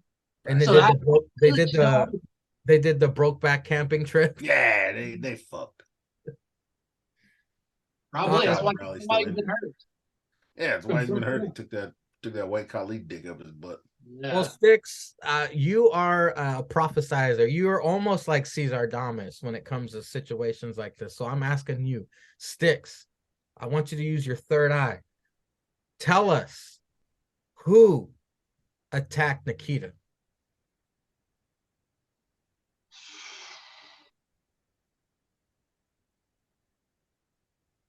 They listed all the suspects. Yeah, I know. I'm trying to go through to my head because But it could also the be obvious someone one. new. Well, it could also be Tiffany Stratton since she's coming back. I mean, how do you bring someone up? How do you bring someone back without putting some heel heat on her? I mean, she's been doing that stuff, and she had a little thing of indie, but I mean, they cut her mic off when she was trying to make a point, so you got to give it back up to her. But it's probably somebody who you think is going to be, who's a face that they're going to have a shocking heel turn. I mean, it's not indie. I mean, was the other chick that Valkyrie? She's got something going on with Cora. So I think it's probably whoever they couldn't identify who pulled away in the car. Like that's the one person that they couldn't identify who it was that pulled off. No. Yeah. He did it for The Rock. He did it for The Rock's daughter. He did it for The Rock's daughter. And did it for the people. Yeah. And you know, fucking Nikita's gonna be out for 6-7 months, so they can milk this shit for a very long time. She gonna be that Graham's gonna be hot for her though. She's gonna be putting stuff out on there for a while, so she's still gonna be doing work. Yeah, she's gonna be clapping them cheeks for free on the gram. Cesar, I gotta imagine you busted that book out. You had to have busted the book out. I actually watched this shit. You watched White Khali versus Dijak? Most of it. Oh my god! Okay, what are your thoughts? It was mid. Exactly. What you want me to say? Exactly. No, that's appropriate. I think I was listening more to Wes and Book cooning at the desk than I was actually watching this match because Book was like, "That's what you got to deal with. That's what you got to deal with. I'm gonna defend this title, Book. I'm gonna defend this title." And then I think I zoned out again. Well, let me ask you then. Who do you think? Sleepy the Hoe. Oh, okay. Sleepy the Hoe. Sleepy the Hoe. Her footy pajamas. She got out there. She hit the bitch with a lead-filled pillow. Fucking Tanya Harding. I mean, she's turning back into that. She's turning back into that demon bitch. She debuted before, so she getting black skeet back in her soul. Yeah, the Kung Pao Colt. The Kung Pao Colt going back. Damn right. She got some black skeet in her soul, and she go around beating bitches up. Smokey the Hoe returns. Yeah. Okay, up next is the best match of the entire week. It was the Big Strong Oi versus Axiom. Bracing myself for what has got to be the match of the week. So far, it's been 3 minutes and there's been 47 counters. Axiom even uses a ref for an assist to reverse. Very obvious the great chemistry these two have, thanks to NXT UK. Commercial picture-in-picture, these two trade holds. Tyler with a hell of an airplane spin to Axiom, shades of Cesaro. Will Axiom tap out to the spinning move? No, he ain't the Ocho. Good Lord, Axiom kicked the fuck out of Bates' face. Wow. Big Strong Oi can take it. The counters here are making this even better. Watch this match, JH. If you're listening, Yeah, you know bitch. you're selective about programming. Go back and watch Axiom versus Tyler Bate. It's worth it. Trust me. This is why we love NXT. Tyler Driver 97 for the win. Hell of a match. This is the kind of match that could kick off a takeover. Sportsmanship ending until Damon Kemp and his humongous head. Yes, he also has a humongous head. Spoils it. Isla Dawn, hard to understand video promo. Does she got that Cody lisp? Oh boy. Alba has joined the craft. These bitches about to recreate a 90s cult film. Team Ghastly has been formed. Cesar, my God, Tyler Bate versus Axiom. I mean, this is the one match where you had to put tick thought down and strap yourself in. Oh yeah, man. You know I'm watching Tyler This Driver, was nigga. good. If Tyler Driver on my TV, I ain't missing a goddamn second. It's fucking Tyler Driver. Man, don't miss. That's what we really need. We need Tyler Driver versus Mello. That's what you need, bitch. Oh. That's what you need. You need some Tyler Driver versus Mello. God damn, Tyler Driver so good. He's good. Yeah, man. They had counters for everything. He was countering that Tyler Driver like 4 times. I still like that move where Axiom does where Crackers be tied up in the ropes and then he goes out and then he like slings the bottom rope. That shit's always tough. Yeah, him Crackers was diving in there, hit the bop and bang, goes for that fucking clothesline shit. Yeah, shit's always golden, man. Them dudes, super kicks, clothesline, reversals. Yeah, fucking airplane spin. Look like he's about to fall over, picks him back up, hits another airplane spin. These boys just too good, man. They too good. They need to be fighting for them titles. That's what they need to do. Got this trash ass nigga, Jan Maker. Bullshit. When to shoot that cracker. Yeah. This shit was good. I don't know, man. I mean, I would really have to watch both matches again. It's probably tied for me for match of the week. No. I just mean Tuesday and Wednesday. Yeah. I don't mean. Oh, okay. Well, yeah, this definitely. Oh, this smokes. This smokes anything that was on Tuesday and Wednesday. Yeah, This shit is a 9.9 plus 3, nigga. Yeah, I know. I said it. Hell, even Friday if you want. Yeah. Fuck. I ain't even watch Friday, but I know ain't nothing to hold candle. I know ain't nothing hold candle to this shit. God damn, Tyler Driver too good. He too good. Need him on the main show. Need him with a match with Nathaniel Raleigh. That's what I really need. That's what I really need in my life. I need some Daniel Raleigh and Tyler Driver in a match with Skinny Gunther. Throw him, sprinkle that nigga in there somewhere. She would be good. Yeah, man, this was so great. I loved every minute of this match. And you gotta give it up for Axiom and Tyler Bate for throwing Damon Kemp a bone. Yeah, sure, come out. Yeah, we'll put some shine on you. I mean, Damon Kemp's like, okay, I don't even care. I don't even know if they. And that match they had, I don't even know if they powerful enough to get this dumbass Damon Kemp for me to be interested in him. And it's Tyler Driver not to. I'll go back and watch that match again. We're gonna fast forward when Damon Kemp shows up though. I don't give a fuck about that nigga. Just stop. He just there. He was really just there because cross-eyed fuck just needed another nigga for Black HittRY Monf. He had to get the nigga quota up. We all know he got to get the nigga quota up for the next 4 weeks. He's like, oh man, how do I add another nigga to this great wrestling? Yeah, where you at, bitch? You've been ducking me all week. You've been ducking me for 2 weeks. He's been ducking me Caesar, for a long you time. see, NXT is about the hold on. NXT is about the future of the business. You see, Damon Kemp is a shining star. You don't even believe that shit. He needs to be featured more. You see, and with talent as Axiom and Tyler Bate, they all have great chemistry together. I think Damon Kemp is the shining star of the month. I mean, the shining star of the year. You see, Damon Kemp is an Olympic athlete, Caesar. I have to feature him. I have to. You ain't got to feature shit, you fuck. We all know what NXT stands for this month.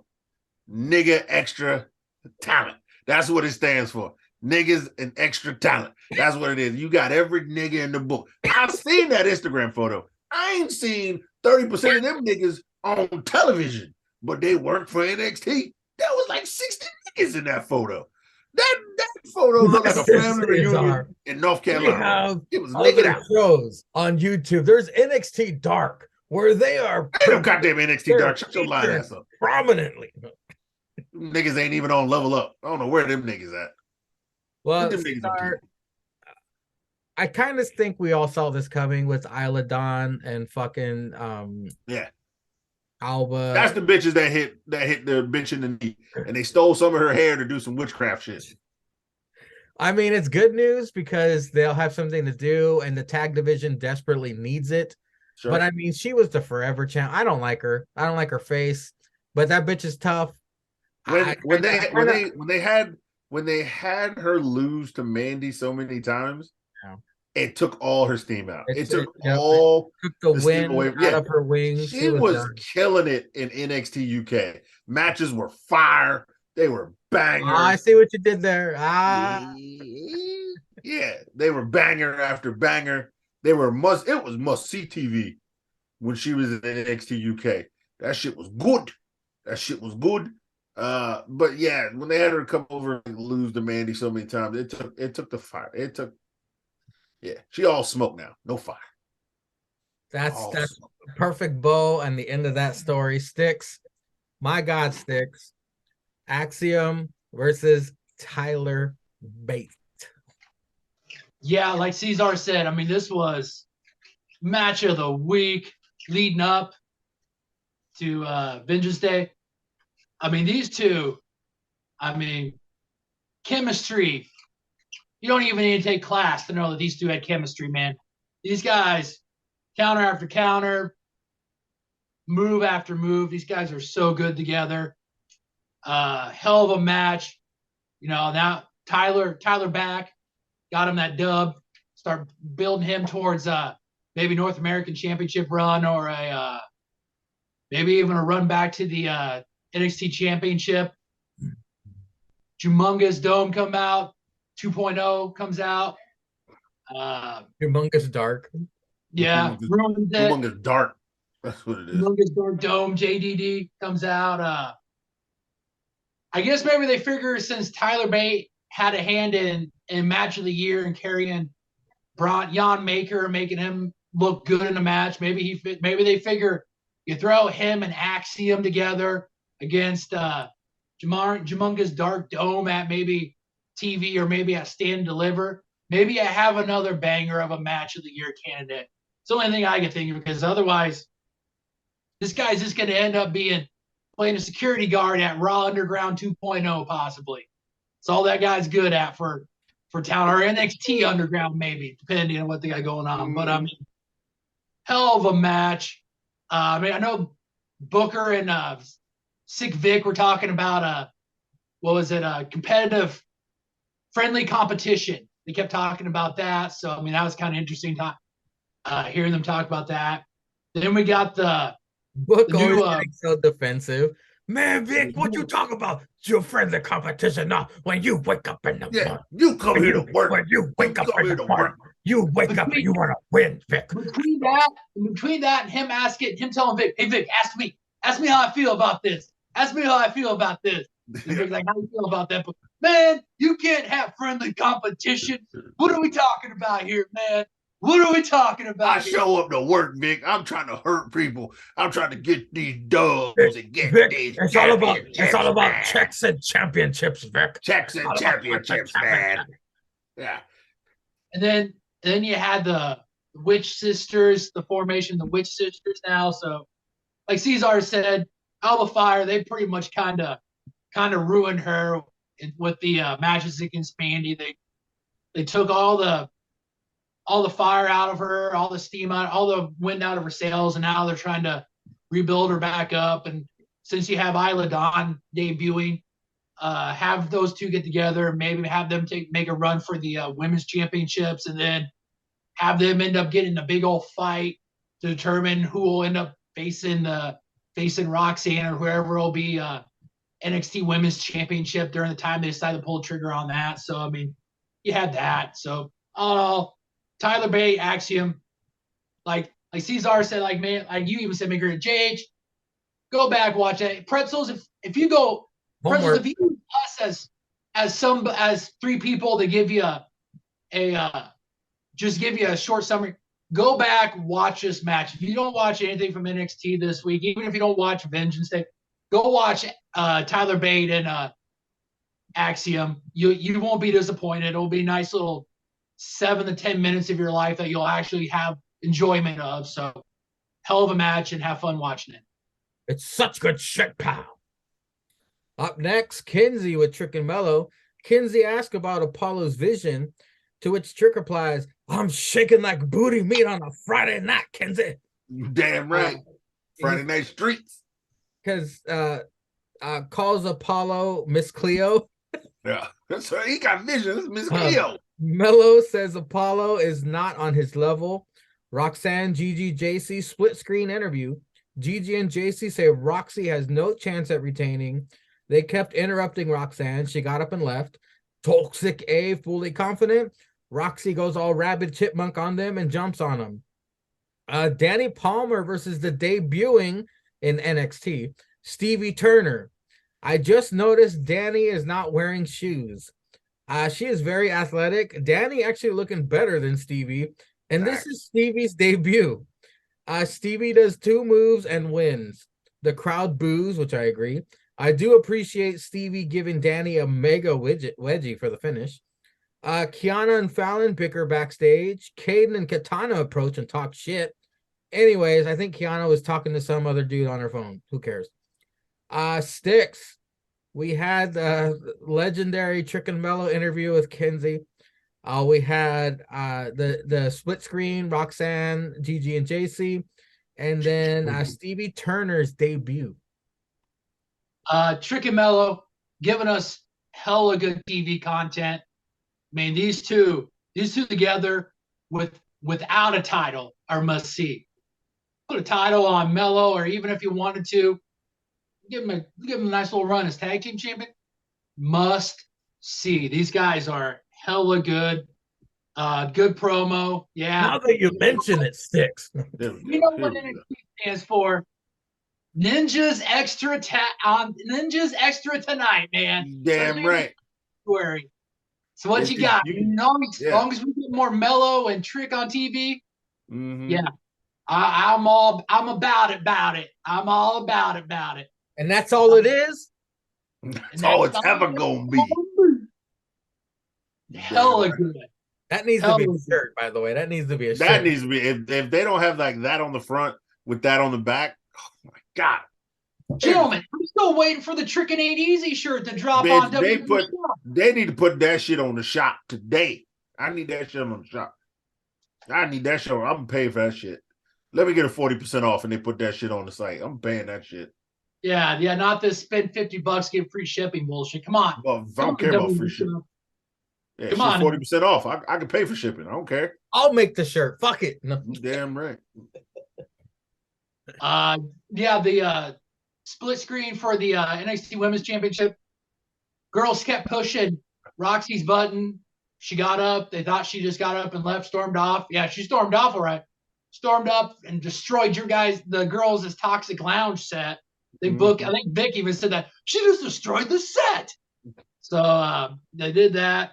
Stevie I'll push Roxy's button. You know, Blokey. You know what I'm saying, blokes? Where blokes at? You know what I'm saying, blokes? Yeah, Blokey. Shit, I'll push Gigi's buttons too. You know what I'm saying, blokes? I'll push my button in. Oi.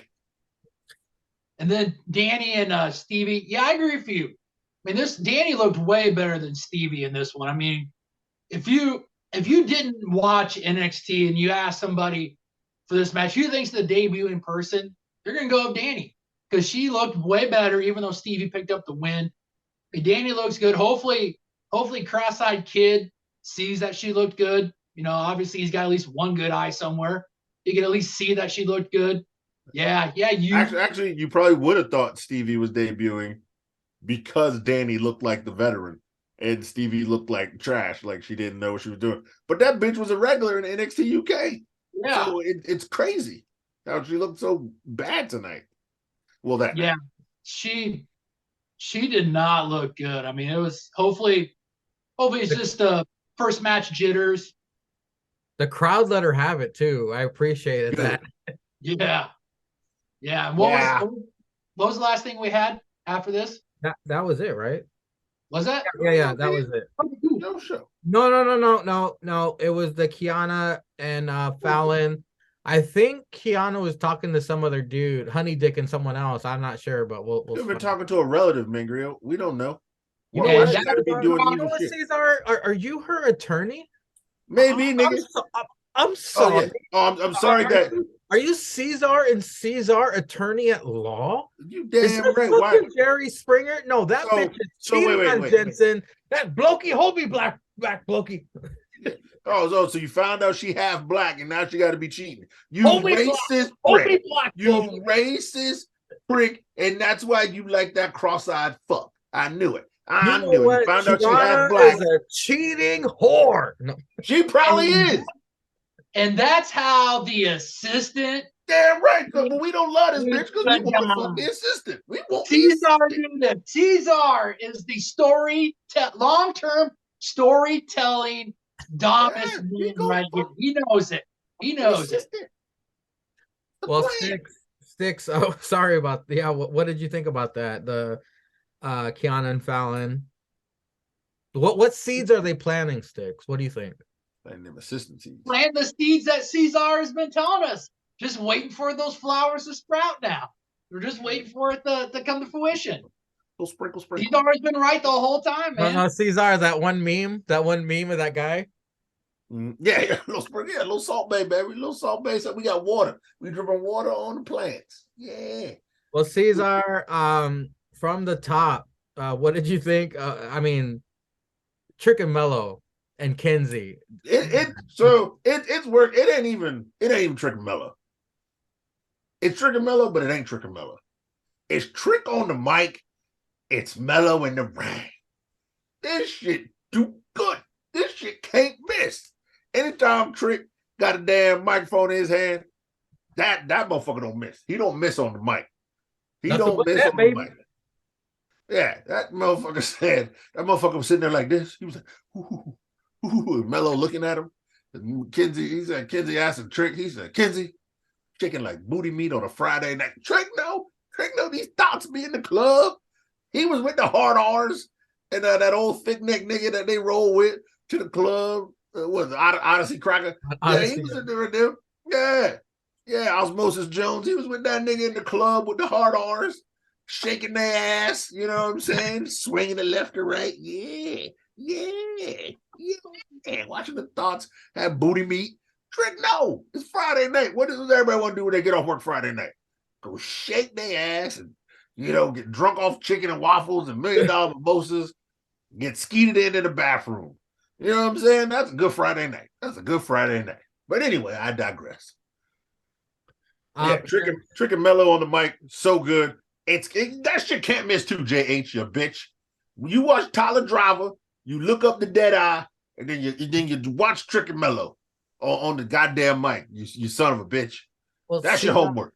Cesar, Larry, I don't know you enough to call you a son of a bitch, so I'm gonna say you're a good guy. So no, Larry's the man. Larry, you the man. So you just look up the dead eye. You watch Tyler Driver, motherfucker. But you just look up the dead eye, and you probably watch. So you seen Trick and Mello. So you good. Well, Cesar, you got homework.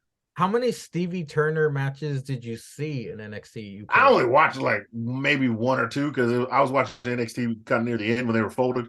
Was you know, she when they were okay? holding him. Like, was she She was, entertaining? yeah, it's nothing memorable though. So it's not like she was Oh, sticking out like so just like here. it was better than this. It was way better than this.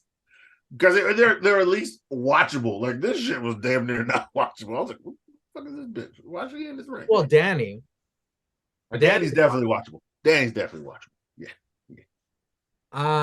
all right. Caesar and Caesar law firm, motherfucker. Damn right. Okay, Why so the bitch cheating, huh? Kiana, you try okay. Why don't you present your case for Kiana? You ain't see who was on the phone. Whoa, Hey. no.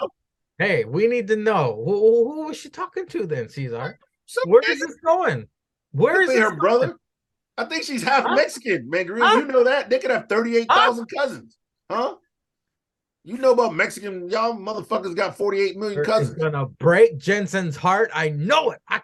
Nigga, your last name Rodriguez. Isn't there like a million people in just your city with that same last name? Hey, only I can say that, all right? You can't say that. It's Black History Month. It's Black History Month. I can say what I want. Brown History Month, yeah, it's Black so History Month. Say shit. I can say whatever I want for Black History Month. Caesar's coming for reparations, boys. He's going for reparations. Yeah, I get to say whatever I want the whole month. Can't nobody tell me different. Kiana is guilty. She's a cheating whore. I never said the bitch won't, but I'm just saying you can't just blame her for some shit, man. You found guilty, nigga. You gotta be found guilty. Like OJ. OJ was not found guilty. I mean, he did that shit, but he was not found guilty. OJ definitely killed that bitch, but he won't found guilty, okay? So you gotta present your case to court of law. Well, a very interesting wrinkle has been added to this story that we will cover in a few minutes. She could have been buying that nigga a new suit. That might have been her suit guy. All right, we get it. Okay, could have been her suit guy. You don't know. Johnny Caesar Cochran, you just relax. All right. Right. We're gonna move on now. Yeah. All right. Drew Gulak with Hank versus Charlie Dempsey. This will be the first of 2 technical dream matches. Nope. That's exactly what this is. Counters and holds. Gulak trying to show Hank how it's done. Commercial picture-in-picture sees Gulak stretching Dempsey like he owes him money. When Dempsey gets control, he pins Gulak at any opportunity. Even a German with a bridge that Gulak had to assist big time with. I'll give him some slack. I'll give him some slack for that. I mean, come on. Gulak was fucking him up, so he had to help him. That's a bot. That was all laying over to the right. That was all elite. The crowd is pro Dempsey. That is surprising. With cross-faced chicken wing and Gulak launches Dempsey at Hank. While disoriented, Gulak wins with the most devastating move in all sports entertainment. Tell him, Angry. Tell him what it is, Angry. Roll up for the win. Then we smash cut to Mr. Stone and White Collie in the locker room. Stone says, "Why am I representing you? Why am I here? Stone out here speaking the truth. What am I doing? This is real talk. Real talk. My own stable. Now I'm managing your sorry ass. Show me who you are. Help me. Help you. Help me. Help you." Fucking Jerry Maguire moment here. Jerry Maguire, that nigga. Mr. Stone being wasted on this fucking mongoloid. Caesar, what did you think of old Drew Gulak versus Charlie Dempsey? Yeah, I mean, it was a pretty good match. Pretty good match. Old watered down toothless Timmy, having ass Dempsey. He in that ring with old Gob Gulag. But for some reason, I really couldn't pay attention to like this full match. I was just trying to think about what Enzo called Gulag, because he always had nicknames for people. It literally took me 10 minutes to figure out he called him Gaba Gulag all the time. And that's what I focused on. I was like, damn, I don't want to Google this. But what did Enzo used to call Drew Gulak? Because I always thought it was funny. And I was like, I know it's something with the G. And like literally the match just kept going on. And I was thinking about that the whole time. So I was like, oh, Gaba Gulag. Yeah, right when I got to Gaba Gulag, that's when he like tried to hit him with that shitty ass. German with a bridge. That German pin. I was like, what the fuck is this? It's like that nigga had to hop back in place so his shoulders were pinned. Because I was like, what did I miss? What did I miss? I was like, they botching this? Or is it just like, all right, I don't know why. I don't know why that reminded me, Cesar, of when they had to prop Scott Hall up to do this. I don't know why it reminded me of that. He observing that nigga, and he was like, hold on. Yo, Then he got up on his shoulders, and I yeah. was geeked out because I was laughing at Gabagulag, and then I saw that shit. I was like, what the fuck is going on in this match? I was like, hold on, did I miss some shit? So yeah, throws him in the hang, gets the roll up, gets the old schoolboy for the win. I ain't mad at it, man. But yeah, Gabagulag and that German suplex. It entertained. I was sports entertained by my own brain and that shit. So I was sports entertained during this match. Well,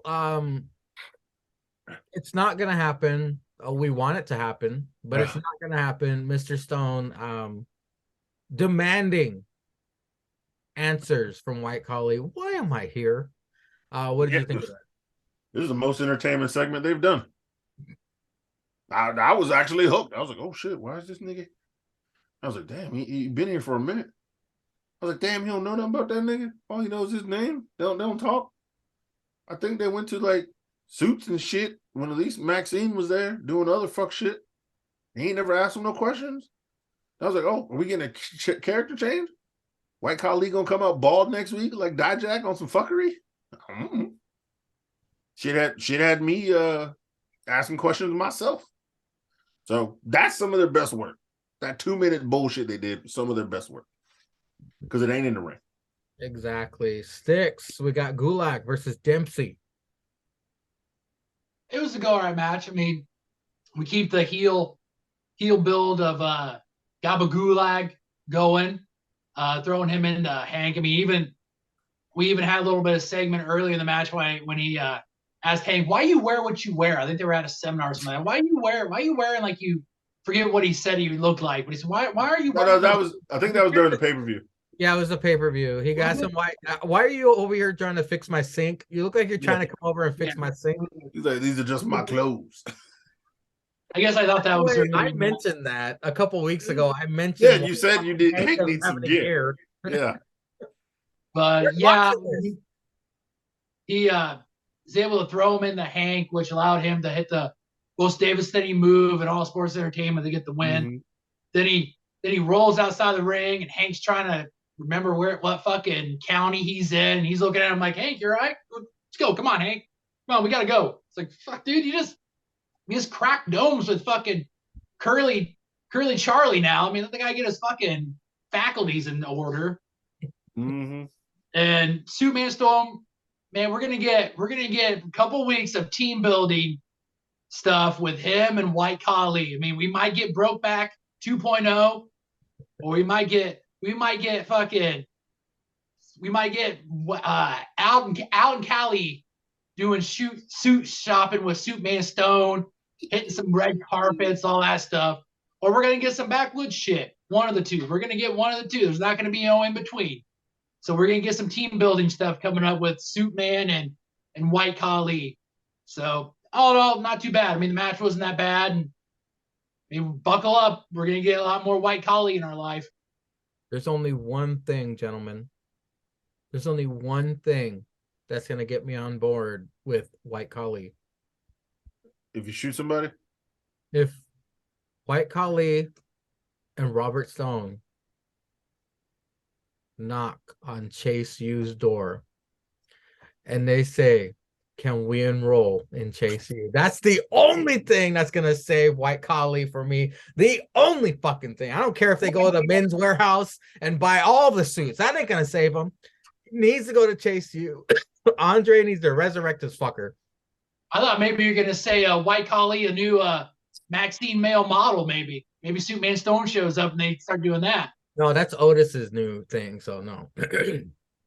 Up next, it's the main event. Of course, the winner of this match is added to the tag team match at Vengeance Day. It's Jism versus the Hard R's versus Chase U. Book hating on New Day still. Of course. Please, anyone but Jism. It's Black Hair Month. Hard R's should have this in the bag, right? Putting Cross-eyed kid? putting the nigga in NXT. My boy. Book says he's all in on the doodad. Ugh, fucking Stephen Booker T. A lot of great action going on, but the real story is Vic and Book bickering this entire match. So good. Big ups to Vic for giving him the business. Doodad fuck up Andre, but he's still alive and kicking after all this punishment. Andre with the hot tag, the Dookie, or Dukester, what Vic calls him. Thea losing her mind outside. Duke cleans house, but Hard R's tag themselves in and take control. All 6 men in the ring. This is crazy. Andre tags himself in and assists with a double powerbomb suplex spot. All Teeth Ava tries to distract, but Thea gets her. Flatliner for the win. Chase U is going to Vengeance Day. Holy shit. Great name for a finisher. Gallus mad dogging from the balcony. PD talking trash from the entrance. And New Day on the Tron hyping up the match. Sticks, the main event, was a triple threat with Vengeance Day implications. What did you think? It was a good match. A lot of action going on, but of course, I mean, when you have a triple threat with tag teams, there's gonna be a lot of shit going on. Yep. I mean, you couldn't blink without something going on inside the ring, outside the ring. Book and Vic were even having shit going on at the commentary table. Now the two chicas were even fucking having shit going on outside the ring with them.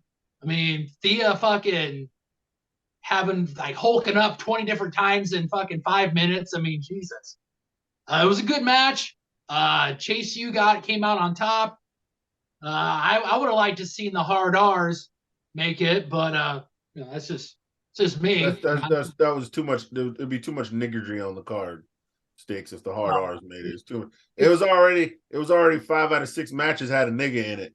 That would have been too much nigger. You'd added 2 more niggas to that pay-per-view. It'd have been too much niggatry in that building. You could have had Vengeance Day blacked. I'm saying, you know, you already in Charlotte, which got a high nigga count anyway. You know what I'm saying? You in the South, high nigga count. It's Charlotte. There's too much niggatry in that damn building. If you would allow me to put that as the title of this. You can write it if you want.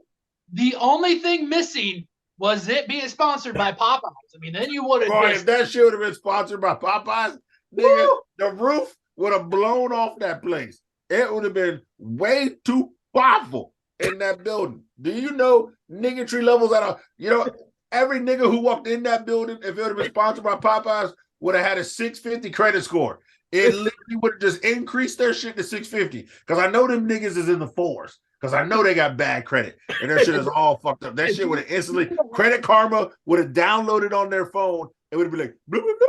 Your credit score is up to 650, nigga. You can go buy cars. And that shit would have been amazing. Amazing. If you would have had Vengeance Day Black brought to you by Popeye's Chicken with the Hennessy Pitch Black match. nigga, you want to talk about too much niggatry. That's a whole nother level of niggatry. If you would have had a Hennessy blacked out match, first of all, Vengeance Day Black, there's niggas in every card, niggas on every match. Then you got the Hard R's, all right, and then you got Charlotte, party capital of the world, Charlotte, with the Hard R's and Osmosis Jones, who like to party, and then you got Kaden and Katana, who like to party. Nigga, they would have been serving drinks. There would have been rollaway bars just serving drinks. Niggas would have been walking up and down the aisle. Anybody want a Hennessy Coke? Hennessy Coke for the Hennessy Dark Down match? Bruh, never in the history of niggerdom would it have been so powerful that shit. Them niggas might have 700 credit scores if you would have did some Hennessy blacked out match. You would have had to put it on pay-per-view to have money, so that way you could help them. You could have gave them money for the reparation for the card. Nigga, Hennessy and chicken sponsorship, nigga. Do you know how powerful that shit would be? Bro, there would have been a white man who got whipped at the end of the show just cause for reparations. They would have whipped a random white man. Would have been like the episode of fucking NXT when they had the cops that didn't arrest them. They didn't arrest no black people. Yeah, There was 8 niggas in the front row and 6 polices, and they didn't shoot not one. They arrested the white folks. and you could see it. You could see it. They didn't panic, but you could see just the sweat, just the dripping, just dripping. You Like saw- Jericho juice. Instead of like a beer vendor, they had to have a towel vendor come down and start handing out towels, the folded towels. Bruh, you couldn't have had that much nigga power in one building. I swear to God, 40 white women in that crowd would have instantly been pregnant, and they'd have been having black babies, and they married to like white men. You know, it would have been like Jesus all over again. Like God put Jesus in Mary, it'd have just been 40 white women pregnant, you know, just birthing drakes and shit, you know, just mixed babies everywhere. They'd have been 6'8", dunking in the NBA, rap songs. We'd have created Carmelo Hayes 2.0. Trick Willie would have had his dick in McKenzie or something, and Sick Vic wouldn't have been mad. You know what he said? He'd have been like, yo, Sick Vic, it's Black History Month, and there's too much niggerdom in this room. And Vince would have been like, Sick Vic would have been like, you right. Hit it one time for me, Trick Willie. And he'd be like, that's all it is. And that's all it's going to be. Just one time. We just gave WWE their next great talent, class of talent, like the next like era of superstars. We just did it by giving them a pay-per-view. You know what would have really happened? If that shit was sponsored by Popeyes and there was a Hennessy blacked out match, you know what would have happened? That 2 out of 3 falls match would have been 2 out of 3 falls. And that third match would have been 2 gallons of Kool-Aid on a pole match, nigga. And that shit would have been gangster. That shit would have got 12 buckets. That shit would have got 12 pieces of chicken. Not no 12 slices, or 10 slices. That shit would have got 12 pieces of chicken with hot sauce and honey from me. That would have been the match of the year. That would have been the match of the decade. You imagine you got Trick and Mello with Apollo with the third match beating 2 gallons of Kool-Aid on a pole match. In the goddamn sponsored by Popeyes, Vengeance Day Black, nigga, the nigga power in that room would have made the mega power seem soft, okay? There would have been a damn nuclear bomb of niggerty just in that fucking room. It would have been black smoke just blowing out the top of that arena. They'd have blew the roof off. You know what would have happened to make me not watch wrestling anymore? They would have took a chicken bone and stab somebody in the middle of the ring. Nigga, you know somebody getting stabbed. I would have been done. I mean, like, all right, I'm not trying to pod anymore. It's just a pod. I'm out, boys. Yo, the damn commander would have stabbed Trick Willie with a wing bone in his back shoulder, and I would have turned wrestling off. I was like, this nigga got stabbed with a wing. I'd have tweeted that out, Vengeance Day Black, and I'm gone. I'm not watching wrestling no more. This has been my last show for the tripod because there has been too much during Black HittRY Month. Nigga, they would extend Black HittRY Month by 4 weeks if that shit would have happened. March would be Black HittRY Month as well. It'd be Black History years. You'd have like a. You damn right. 2023, year of the blacks. They take it over, nigga. All right, ladies and gentlemen, and now over the weekend, NXT had their own premium live event called Vengeance Day. Damn right. It's Black HittRY Month. We kicked things off with a Charlotte Flair hype video starting this. This was kind of cool because, you know, Charlotte's already the GOAT of the women's division. She came out and hyped everybody. It made it feel like a big deal.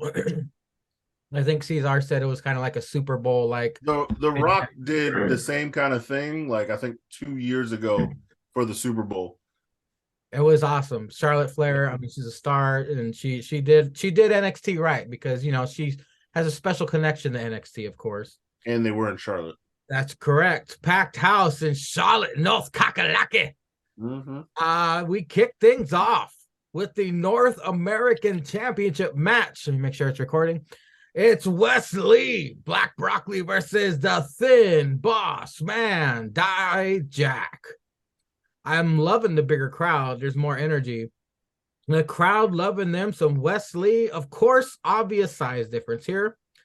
Fucking Dijak just tossing this fool around with ease.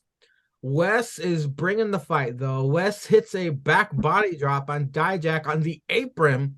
And my God, Dijak landed so bad on his rib off that apron. I felt bad for him. Wes flippity dippity flying out of the ring onto Dijak. Poison Rana, Michinoku driver. Wesley fucks up Dijak. We get a crossface chicken wing locked in from Dijak to Wes into a feast your eyes, which was countered, followed by another counter. Wes is on fire, but spinning Das Boot derails Wes. Lariat for a 2.5. Oh, Jesus. Dijak tried second turnbuckle powerbomb. Wes tried to counter the Hurricane Rana, and Dijak's head was just planted on the mat with Wes's weight behind it. That Dijak was almost murdered this fucking match, man. But this dude's tough as fuck. So we get a corkscrew moonsault, plancha, whatever the fuck you call it, gets a 2 3/4. Dijak gets broom and locks Wes in chair, kicking him in the face. Book calls it street justice. Give me a cup of coffee. No, he calls it street justice. Dijak moonsaults off a top turnbuckle onto Tony D and Stacks. Wes does a flippity dippity Pele kick to Dijak for the win. Apparently, Dijak broke his fucking middle finger. He showed it at the end of the match. Yikes. Did you see his Instagram picture? Oh, yeah. And he put the x-ray up, too. He was like... Great start to Vengeance Day. I gave this 8 solid pretzels. Yeah, Dijak's middle finger was broken. Sticks. My God, what did I say earlier? They know how to kick off premium live events, and motherfucker, did they ever kick off this premium live event? What'd you think? Well, any thoughts about Charlotte as well, if you have any? Fire opening from Charlotte Flair. She did NXT a solid with this. I mean, this Cesar said this had. I mean, he said in the chat Super Bowl. I mean, this had big. This I don't know if I want to say big fight, but it had a big event feel. They're back on the road, so they had to step that shit up. That too. I mean, you could tell when Wesley's entrance music hit. It's like we're outside Florida, and now we out here. They out here. The crowd went crazy for it.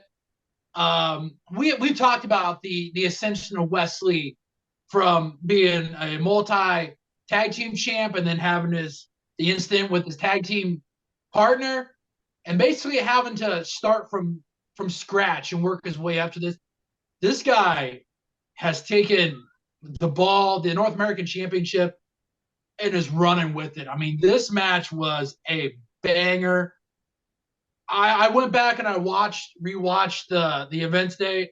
This was my match of the My Pretzel beer cheese match of the night. I mean, this was fucking phenomenal.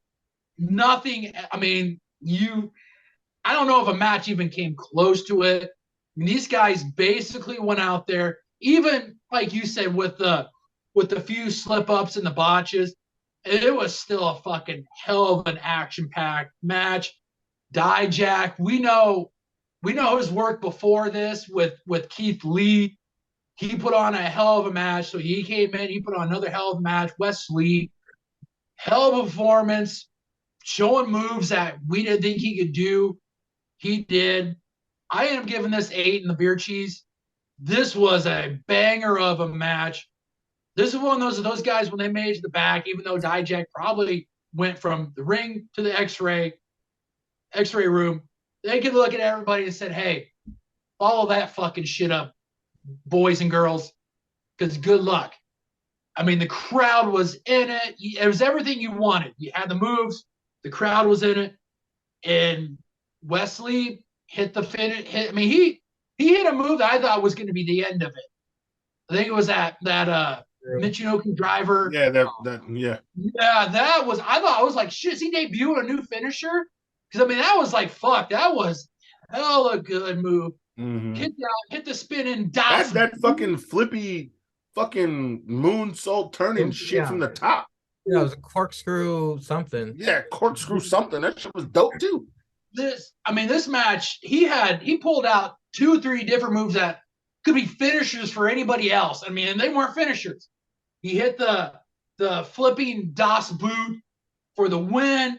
I mean, Tony D and the underboss came out, helped him, got him, pushed him out of the way. That helps sets up some things. But I mean, this was a hell of a match. This was my beer cheese, ate in the beer cheese. Hell of an opener for NXT and Vengeance Day on the road. You know, I can't stress enough how important the crowd energy was for this entire premium live event, because weekly NXT in Full Sail or whatever, it got kind of stale. The crowd was kind of used to everything. The energy, you notice the energy was kind of drained from that crowd because it's the same people every week. Yeah. Got them outside of that crowd. You got them in front of a new crowd, a bigger crowd, an actual crowd, and it felt motherfuckers was live. They were live. And this sounds silly to say, but I kind of think this was Wes Lee's coming out party. This match against Dijak, holy shit, Cesar. I mean, the kickoff.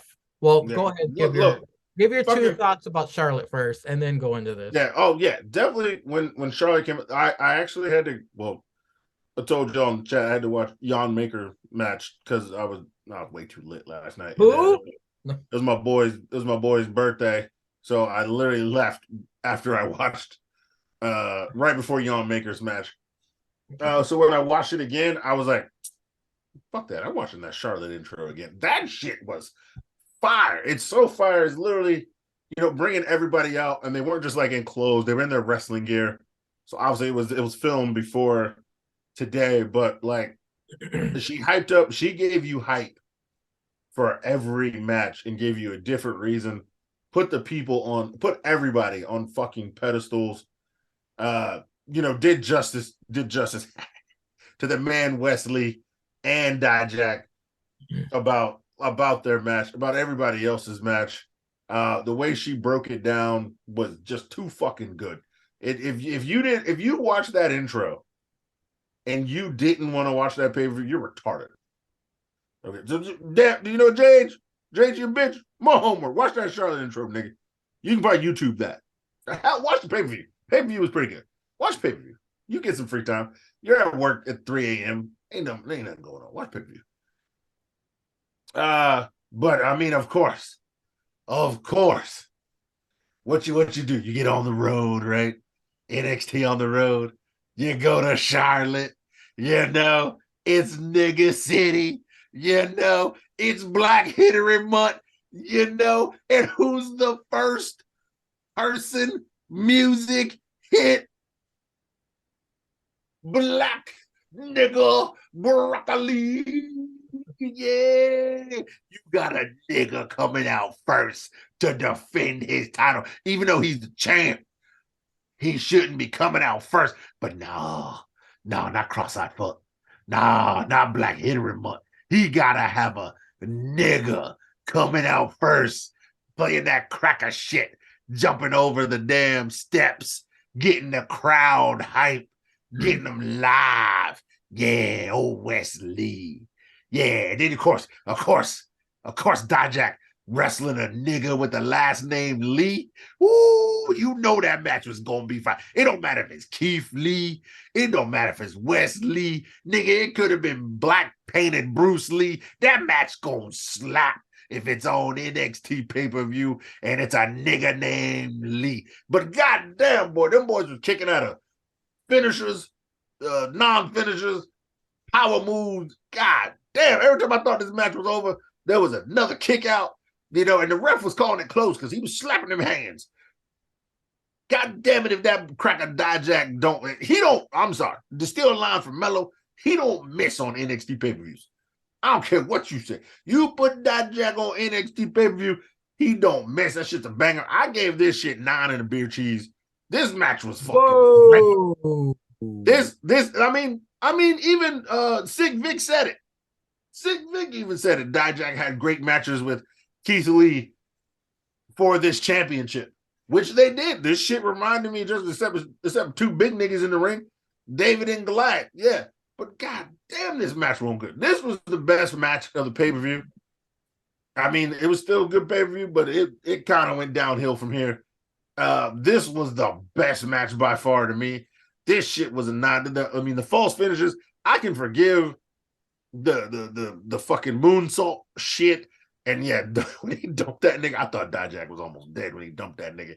And he hit the floor. But Dijak's a big dude, so I get it. Why when you flip him over, he's probably going to more likely go to the floor instead of hitting on the apron. The Tony D shit was kind of wasted, though. Like, they came out there, ate a moonsault, and that was it. I wanted them to do something more if they're going to be out there. Crowbar or some shit. Yeah, something, man. Something. It might have ruined the match, though. It might, if they would have did more, it might have ruined the match. I feel like them coming out there like that kind of took some steam out of the match. All they did like was you didn't need it. Yeah, it didn't, but you didn't need it. It was a distraction that allowed West to retain. That's why I believe it was needed. Yeah, but West was in a chair. Like, if he really just could have moved his feet, he could have moved the chair out the way. Like, it was, and then Dijak could have just ate shit. He could have pushed himself. Yeah, he could have pushed himself. And then, because, like, literally, if you watch it back on the replay, when Tony and them pushed West out of the way, that's when he took the broom out. See, if Tony would have taken the broom out, that would have been one thing. But he didn't. He just pushed the chair, and then West got free and got back in the ring. Like, if West was so fucked up he couldn't get out of the chair with the broom, then maybe if Tony would have taken the broom and pushed him, or Stacks take the broom and Tony pushed him, it would have seemed like more like they freed West and pushed him out of the way. But all they did was push him out of the way. West could have wait a minute, you mean freed a man on Black? Yeah, right. You free that nigga. You free that nigga during Black HittRY Monf. Is freeing a black man. How that would have been good for February. And it would have been great for February. Cross-eyed fuck would have looked like he know what he was doing. But we know he don't know what he's doing. He just want more niggas. You know what I'm saying? Like, West was the first one out there. He's like, yeah, I'm putting the N in NXT tonight. I'm putting the nigga in that shit. You damn right. Remember this, Cesar. Take note for when we do the tripod year end of words. You gave this 9 on the beer cheese. This shit is a great match. It could be your match of the year. It probably will be. I mean, unless something else better than that shit. Well, let's be honest. When Melo win the title, that shit's gonna be a 10 of the beer cheese. Just cause fuck y'all maker. That match could be horrible. But long as Melo wins, that shit might be 10 of the beer cheese. But no, this match was so great, man. I have no complaints except for like that one little spot. NXT Women's Tag Team Championship match. It's Kaden and Quintana, the longest reigning women's tag champs, not just NXT. Women's tag champs versus the newly thrown together Fallon and Kiana with BJ by their side. Chatting and taking notes at the same time. I was in the chat with you guys, and trying to take notes at the same time. Both were entertaining, but I had to go back to the notes. Caden slaps Jensen's ass, which pisses off Kiana. Mm-hmm. A lot of K names here.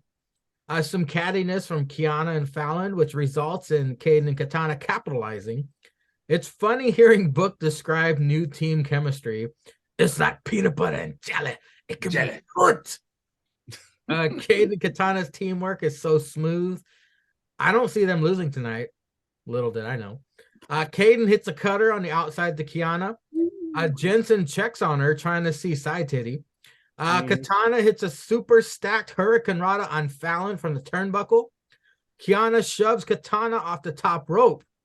Fallon rolls up Caden, and Kiana holds Caden down for the pin with the most deadliest move in all of sports entertainment, assisted. For the pin and win, new women's tag team champions. What the fuck?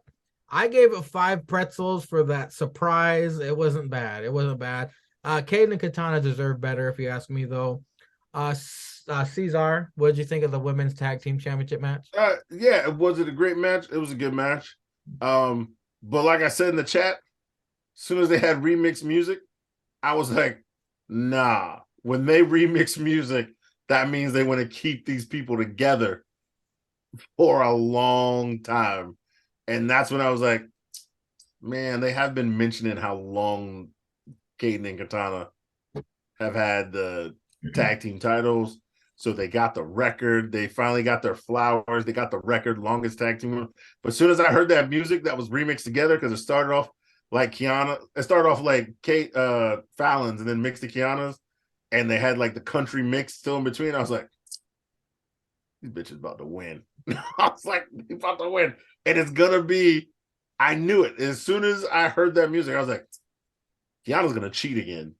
And they're gonna win the title. Except she's gonna be smarter about it so that like Briggs and Jensen don't see. But was the match still good? Yeah, the match was still great.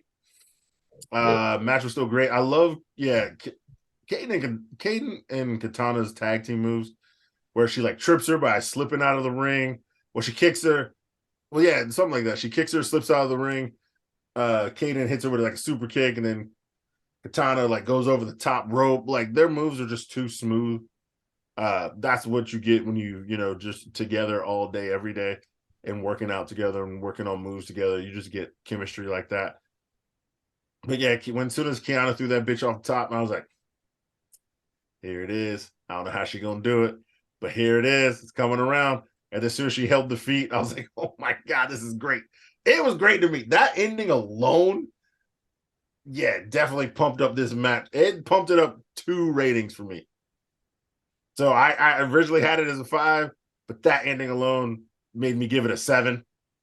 It was a 7 in the salt just for the surprise. And I didn't think they were gonna win this match. I was like, yeah, ain't no way. They gonna lose this shit and argue. She gonna ask that bitch about the nigga on the phone. You know what I'm saying? They're gonna argue. This is gonna be all good shit. But I was like, as soon as they got that, I was like, yes, now they gotta argue every week and be champions and defend the championship. Like that's the only thing that's gonna keep them together is defending that championship. She's still gonna be thinking this bitch is cheating on Jensen, doing fuckery, hating her. But when they get in the ring, all that shit is squashed because they're gonna have the tag team titles. And if this does set up for a rematch, a stand and deliver with Kaden and them, it's fine by me. I'll take the rematch because it'll probably just get better. But this, I thought, was like a good match. Real good fuck shit ending, if you want to call it fuck shit, but surprise ending to me. So I gave it 7. Well, Sticks, I saw the writing on the wall. I could have swore Kiana was gonna get sort of hurt on the outside. Jensen was gonna tend to her. Are you okay? You okay, Kiana?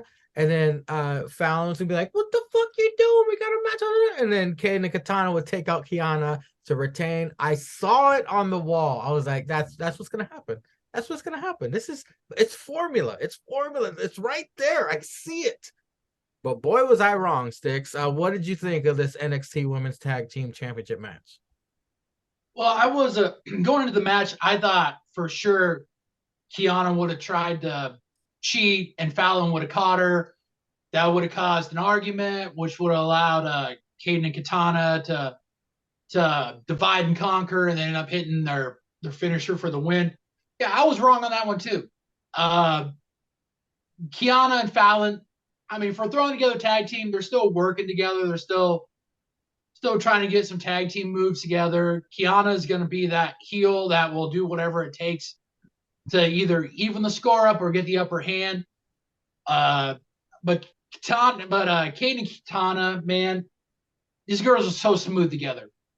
I mean, we've all been talking about how it's just a matter of time before they get brought up to the main roster. They could get called up, here soon. WrestleMania season. It's gonna be it.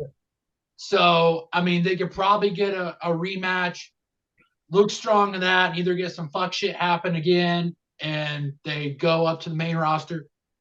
I originally had this at a 5 because of Kate and Katana, but that surprise finish, it bumped it up to a 6 in the salt for me. I mean, I didn't see this coming at all. I mean, it was a hell of a way to put the belts on Fallon and Kiana while also keeping that intrigue of them going back and forth, the banter. And maybe now Katana and Kaden go up. Maybe they get another match and it's a swan song and they go. But I mean, it was a good match. I mean, you see the chemistry of Kaden and Katana, just how smooth they are, and the potential that they have for the main roster for the women's tag division. And I mean, it was a good match. And I saw it gave it the that and the surprise gave it allowed me to give it a 6 in the salt for my rating.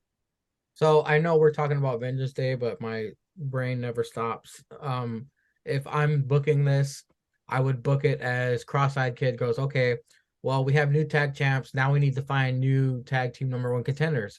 We're gonna have a tag team match between Caden and Katana versus Alba and Isla. Yeah, fiery bitches. Yeah. And we see the because Caesar, if they're best friends, they're gonna hit harder. Mm-hmm. We're gonna see the cracks in the foundation of Caden and Katana when Alba and Isla win.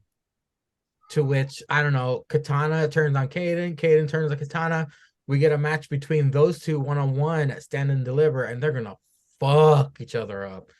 I think that should happen before one of them gets called up because I know they're desperate for women's tag teams, but I would enjoy seeing Caden and Katana fuck each other up. We all would, but I think the women tag team division, if you're really gonna keep it a thing on main roster, Damage Control needs to fight somebody.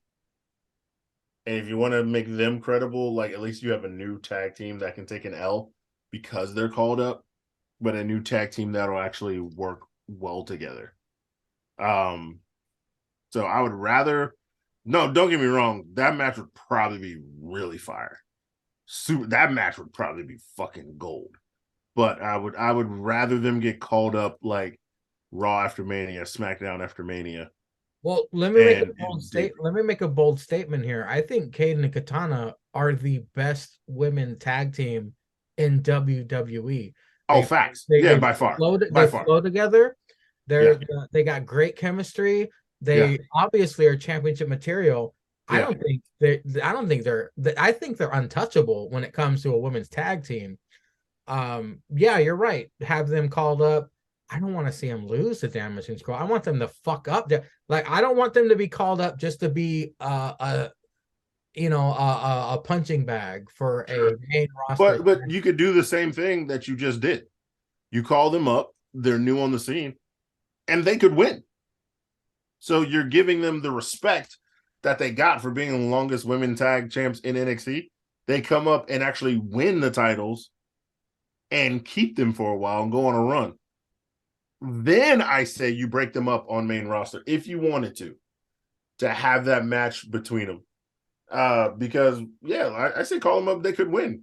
Fuck it. They could be like, yo, you guys are just whatever. Without Bayley, you ain't shit.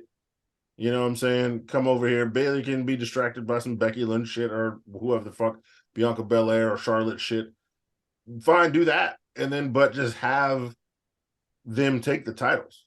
And then actually, they are a legit tag team. So if you do have these other people you're throwing together, 4 tag teams on Raw or SmackDown, they would actually defend them. Kind of like a Paige walking in and taking out AJ.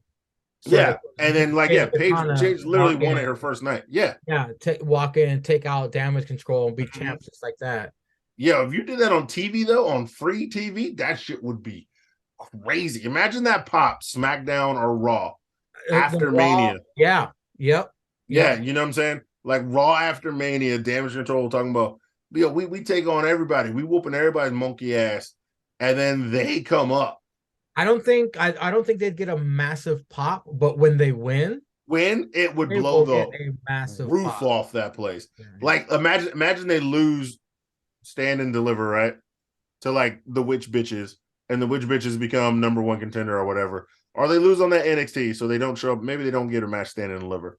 Because they lose NXT, the go home show, Witch Bitches go on to fight Fallon and them. They show up on Raw.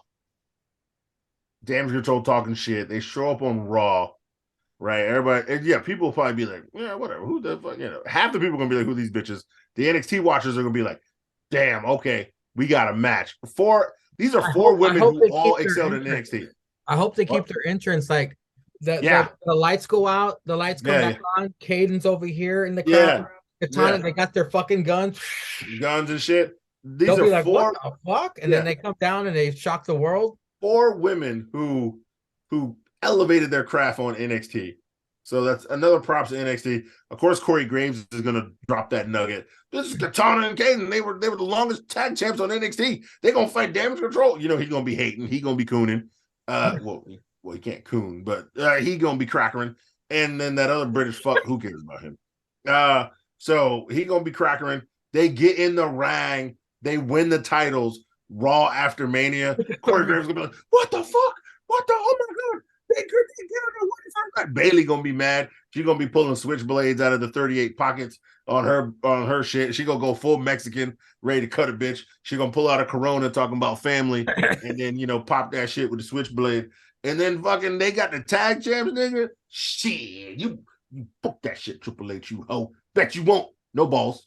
Well, No Kevin Patrick will be like, toy. No. Up next is the 2 out of 3 falls match. It's Apollo versus the man who don't miss with old Trick Willie, Mello. My God, what great entrances. These two, Mello, of course, was better, but still, Apollo's was great. Yeah. The entrances alone were awesome. The match starts with both one-upping each other. Book says he likes Trick's jacket. That's all you're gonna say on the intro, Mangria? Come on, what match was this? What match was this? I'll let you cover it. Book says he likes Trick's jacket. We get some disrespectful slaps. Apollo doesn't let Trick distract. Mello's rib is targeted. We get a sick apron moonsault from Apollo to Mello on the outside. Very hard landing. Trick brings out a chair. Here we go. I just noticed Apollo has red contacts. This is a great match. Great chemistry. Just sit. I put my phone down and I sat back and I was just sports entertained. Like I didn't even want to take notes. I was watching this with my jaw on the floor. Trick praying on the chair. Was pretty outside trying to help out old Mello. Apollo hits the Cesaro apron suplex in the ring. I like how Cesaro makes that look so easy, by the way, and Apollo was struggling. Mello relentlessly hitting move after move after move into a crossface, which makes Apollo tap out for the first point. And Book, of course, stressing, yo, man, that first point's just a pace. That's just a pace. And when you get that first point, boy, man, you comfortable. You sitting back like, oh, I still just got one more point. Book's take on stuff. He cooning. Apollo hits. Okay, I don't know how to describe this, but I loved it, and it wasn't hit properly. But I've never seen it before. Sticks, you got to back me up on this. Apollo hits a flipping DDT like maneuver on Trick. Go back and everybody got homework on this one. MJF, you bitch. Watch what Apollo did to Mello. I don't know how to describe it. I've been watching wrestling for 30 years. I've never seen anything like it before. If that's not a finisher, I don't know what is. Trick talking mad shit to Apollo, who is laid outside of the ring. With ref distracted, Trick rips the turnbuckle off. Mello Irish whipped into it. Commander Aziz takes out Trick. What the fuck? Mello, nothing but net. 2 to zip. Wow, how the fuck do you follow that one? I gave this one 8 pretzels and the beer cheese simply because we are witnessing the beginning of an icon. We are witnessing the beginning of the next pillar of WWE. We are witnessing a man on the rise, and the dominance he showed in this match was so impressive. I gave this man the beer cheese. This was fucking incredible. And then afterwards, Yabba Dabba Kato hugs Apollo, then beats him down. I was in awe, gentlemen. I was in awe. Mello, he is him. Mello is him. This was fucking amazing. I loved it. I was blown away. Like I said it all already. Cesar, 2 out of 3 falls, man. Apollo, Mello, what did you think? Yeah. So third match in, finish the hour to the top of the hour. Cross-eyed fuck knew what he was putting on with this match, because he first of all he got you ready. West came out, hyped you up, first nigga on Black HittRY Monf. Then you had the black and white cookie tag team match, because you had a nigga and a cracker on each of the women's side. You know, you had Kaden, It Katana. had these black cheeks a clapping. Yeah, the black cheeks was a cabin. You got half black Kiana and white ass Fallon. You know what I'm saying? Well, Fallon got a little dump too, girl. You know, that country dump, boy. She looked like she been eating that cornbread. You know what I'm saying? I did that shit. I hit all four of them bitches. You know what I'm saying? You know what I'm saying? You had that there, and then he set you up for the nigga on nigga Django fight of the night. Mandingo fight. Yeah. 2 out of 3 falls. He gonna make them niggas work harder than everybody else that night. Niggas got, if you go, I watched the replay. You know, NXT chop up the replay with the little dots. Guess what's the longest dot? Yeah, just like a big black long dick. It's that 2 out of 3 nigga on nigga fight. That was Mandingos in the ring. They didn't even go 3. They didn't even go 3. Them niggas wrestled so long, the 2 was long enough, girl. Them niggas was out there greased up. Apollo got his Vampire Diary eyes in. You know what I'm saying? Like he on Buffy the Vampire Slayer, eyes all red and shit. Like some fucking Twilight horse shit. And then you got that nigga Mello. See, he had to hear that little poofy fuck shit in the Charlotte intro, but his black ass, his light-skinned Drake having ass went back to that shop with that Puerto Rican, and that Puerto Rican put the braids back in that nigga shit. I got to be braided up, nigga. I got to look fresh with the fresh baby oil and grease in his hair so the braids don't pop out. Yeah, them niggas was a fighting and tussling and, you know, trying to kill each other for that cross-eyed Calvin Candy having ass nigga known as the cross-eyed fuck. Ooh, the match was good. It was good. I ain't gonna lie to you, Sangria. It was good. Yeah, you put Mello up on that pedestal like it should be. It just didn't have that stank that Wesley and Dijak have, to me. That's fair. Personally, That's to me. fair.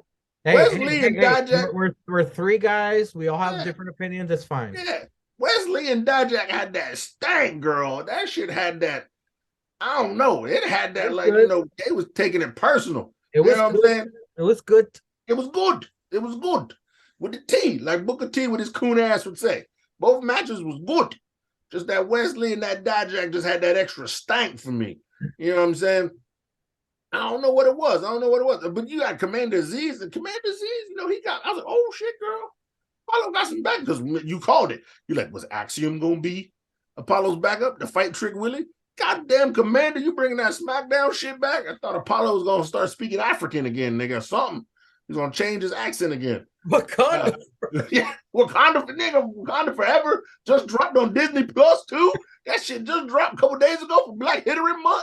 And you gonna get the Aziz out there, Apollo gonna get that vibranium spear and stab Mello's country ass. You know what I'm saying? I thought that shit was gonna be goated. But yeah, no, it was good. And you know, I kind of like the fact that he won 2-0.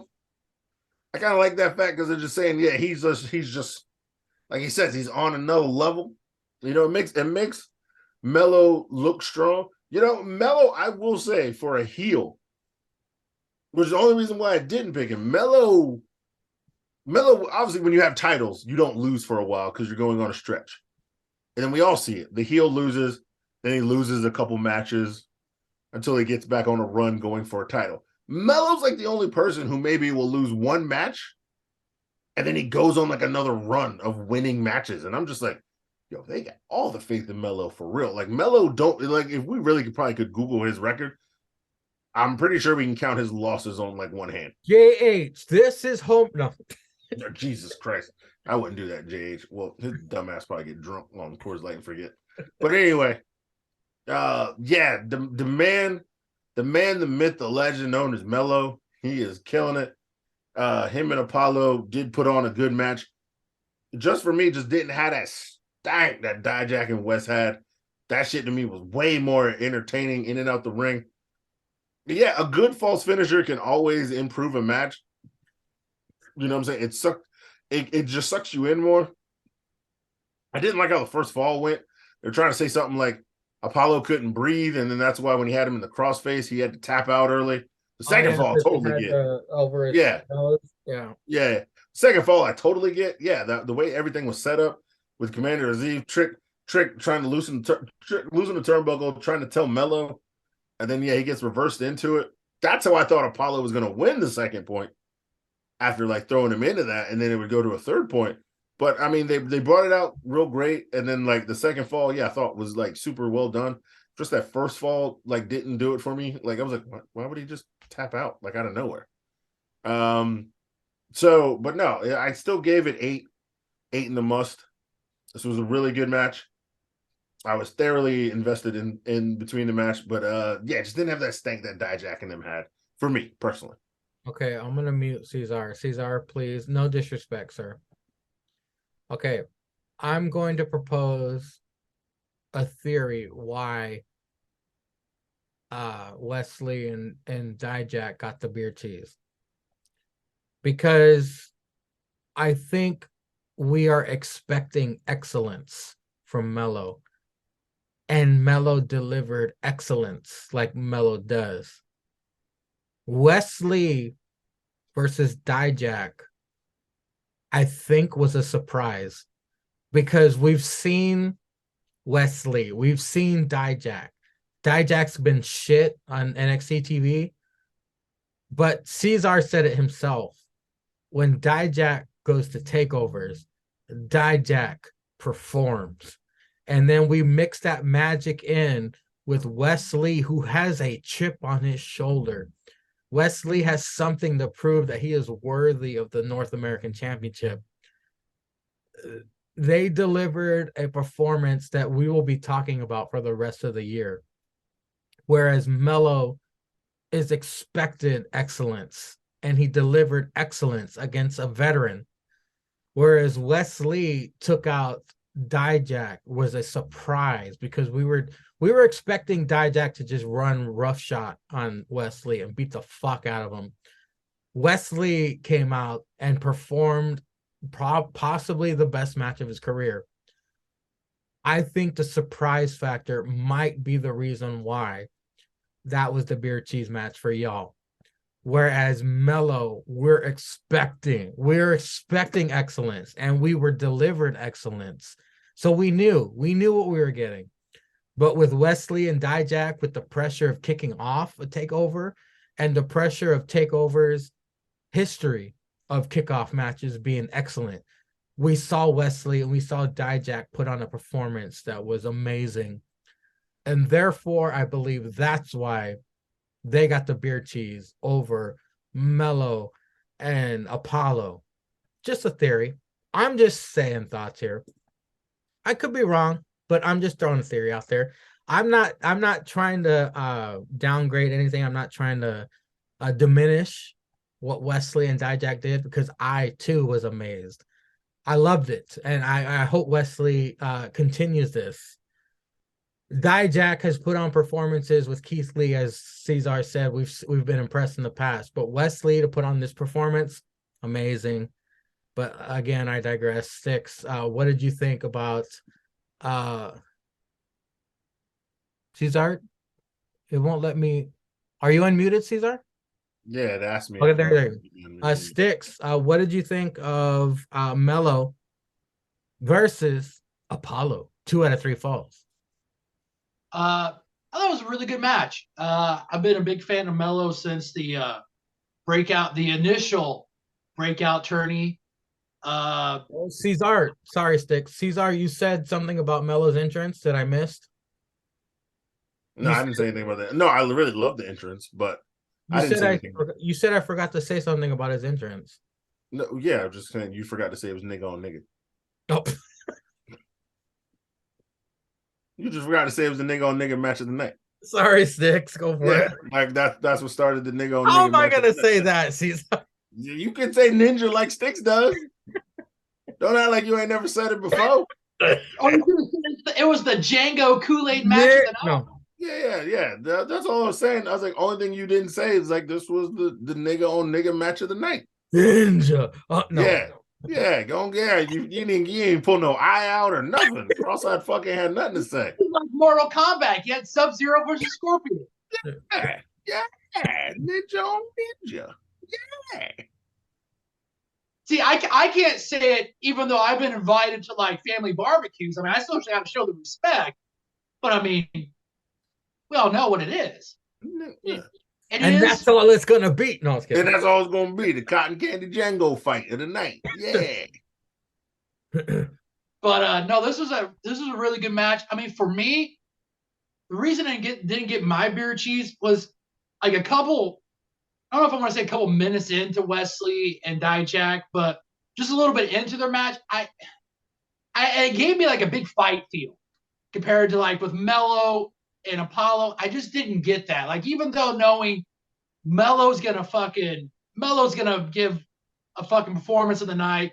Apollo's good. I mean, he don't mess up on matches. So I mean, you had the ingredients there for that. But I mean, it's just I had a different feeling for it a little bit into Wes and Dijak than I did for Apollo and Mello. But that's not to say it wasn't a hell of a good match. I personally thought Mello would probably win the first one and the last one. The last one we would get maybe some trick bullshit, and if Apollo had somebody with them, it'd come out. But like Cesar said, with Mello winning too, this indefinitely says that, hey, Apollo's in the rear view. I don't have to worry about him. There's no doubt. I don't have to worry about this guy creeping back in. There's no questions. I can move forward. With that being said, I gave it 7 in the Hellmans. It was still a really good match. How dare you? And, I mean, I kind of had a feel. I didn't watch the Go Home show till today. Like, I went from when I last watched NXT to Vengeance Day without a Go Home show, and we were watching the Go Home show today. Like, when Apollo did his vision, you saw that figure of somebody, and then he kind of shook his head. It was like, oh, what the fuck was that? And then now, knowing what happened before watching the Go Home show, now you see who it was. It was Commander Aziz. He must have made a phone call. He thought everything was going to be fine. And Commander Aziz is like, man, I fucking helped you. You still couldn't get it fucking done. And now we know what Mello's got going forward. He's that Yabba Dabba Cabo going forward. And now we know what Mello's got going forward, man. I mean, it was a hell of a good match. And like you said, maybe we are getting spoiled with Mello with his performances. I still thought it was a hell of a good performance. And whenever he does face Jan Maker, I think he might still have his best performance still to come. And maybe best performances to come. But I mean, 7 in the Hellmans, still have a hell of a good match. And both guys put on a really good match. It was incredible. I'm trying to think about it. Like, I don't know if I've ever given Mello the beer cheese, because there might just be like another match there that was like slightly bit. I'm trying to think of something now, like maybe like a Mello match I gave the beer cheese to, just to counteract your statement. More homework. No. Yeah, go back and watch all the tripods. Well, Google NXT pay-per-view so you can find the dates, and then watch the tripods where Mello had a pay-per-view match. Let's move on to the fatal 4-way match for the NXT Tag Team Championship. It was the New Day Book Coonan versus Chase U versus Yes Boy Side Play Tech PD versus Sticks Gallus. Gallus boys on top. That's right. PD dressed as Madonna at the MTV Awards. Jesus the book Christ. calls New Day arrogant. Kofi takes out PD Tower. Thea screaming at PD with her megaphone. This shit already entertaining as hell. Gibson begs for everyone to stop chopping him. Chase U not being involved much to start. Thea butt chugged a case of Red Bull. Kofi with the boom drop across 3 dudes. The ref loses control. All 8 men in the ring fight it out. Book at least calls New Day good at what they do. Andre tosses Kofi off top turnbuckle onto everyone outside. Superplexes Gibson off turnbuckle onto everyone outside. Announce table cleared off by Gallus. Nobody's put through it though. So PD puts the announce table back together. Book appreciates that. I think that was funny. Gallus back out. They put Duke through the same table. Chase U kicks the coffee and flying crossbody. Figure 4 Andre on fire. But Gallus derailed that momentum. PD spilt milk to Kofi on the outside. Get this man a pillow, Book says. Gallus take out Woods for the win and new motherfuck you sticks NXT Tag Team Champions. Oh, Gallus are the new tag team. I thought it was too early for them, but I thought wrong. I gave this match 7 pretzels. It was highly entertaining. Great tag team action here, Sticks. What did you think? You motherfucker, you got the point. Yeah, I gave it 7 in the salt. I mean, it was a really good match. You had, going back to what we just talked about with the triple threat to get a team into this, with the Fatal 4-Way, I mean, there was a lot of action. Like you said, I popped for Gallus clearing the table off, and then it not getting used, and Pretty Deadly putting it back together. Like they even put the monitor back on and patted the top of the table, making sure it was straight. Yeah, I popped for that. I mean, that was so fucking Pretty Deadly. I mean, these guys are fucking good. I mean, even without the tag team titles, these guys still stay relevant. I mean, they're so good. This match had action on top of action. And like you said, Pretty Deadly hit the spilt milk on Kofi. Gallus ended up putting Dukester through the table. They took care of Andre Chase, so left Woods with Gallus. And Woods was the one that took the pin. And them Gallus boys are now on top of the tag team division. Really good match. Really good match. Now we get to see Gallus as tag team champions in different matchups. See if they run rough shot to stand and deliver. I mean, these guys own the tag division over in the UK. So let's see how they do now. I mean, these guys are fucking good. I mean, the top rope move that Wolfgang did in that match. That was fucking. I mean, these guys can. I mean, they can do moves. They're not just brawlers. They're not. I mean, these guys can do some fucking moves. So that's what makes them worthy contenders and champions.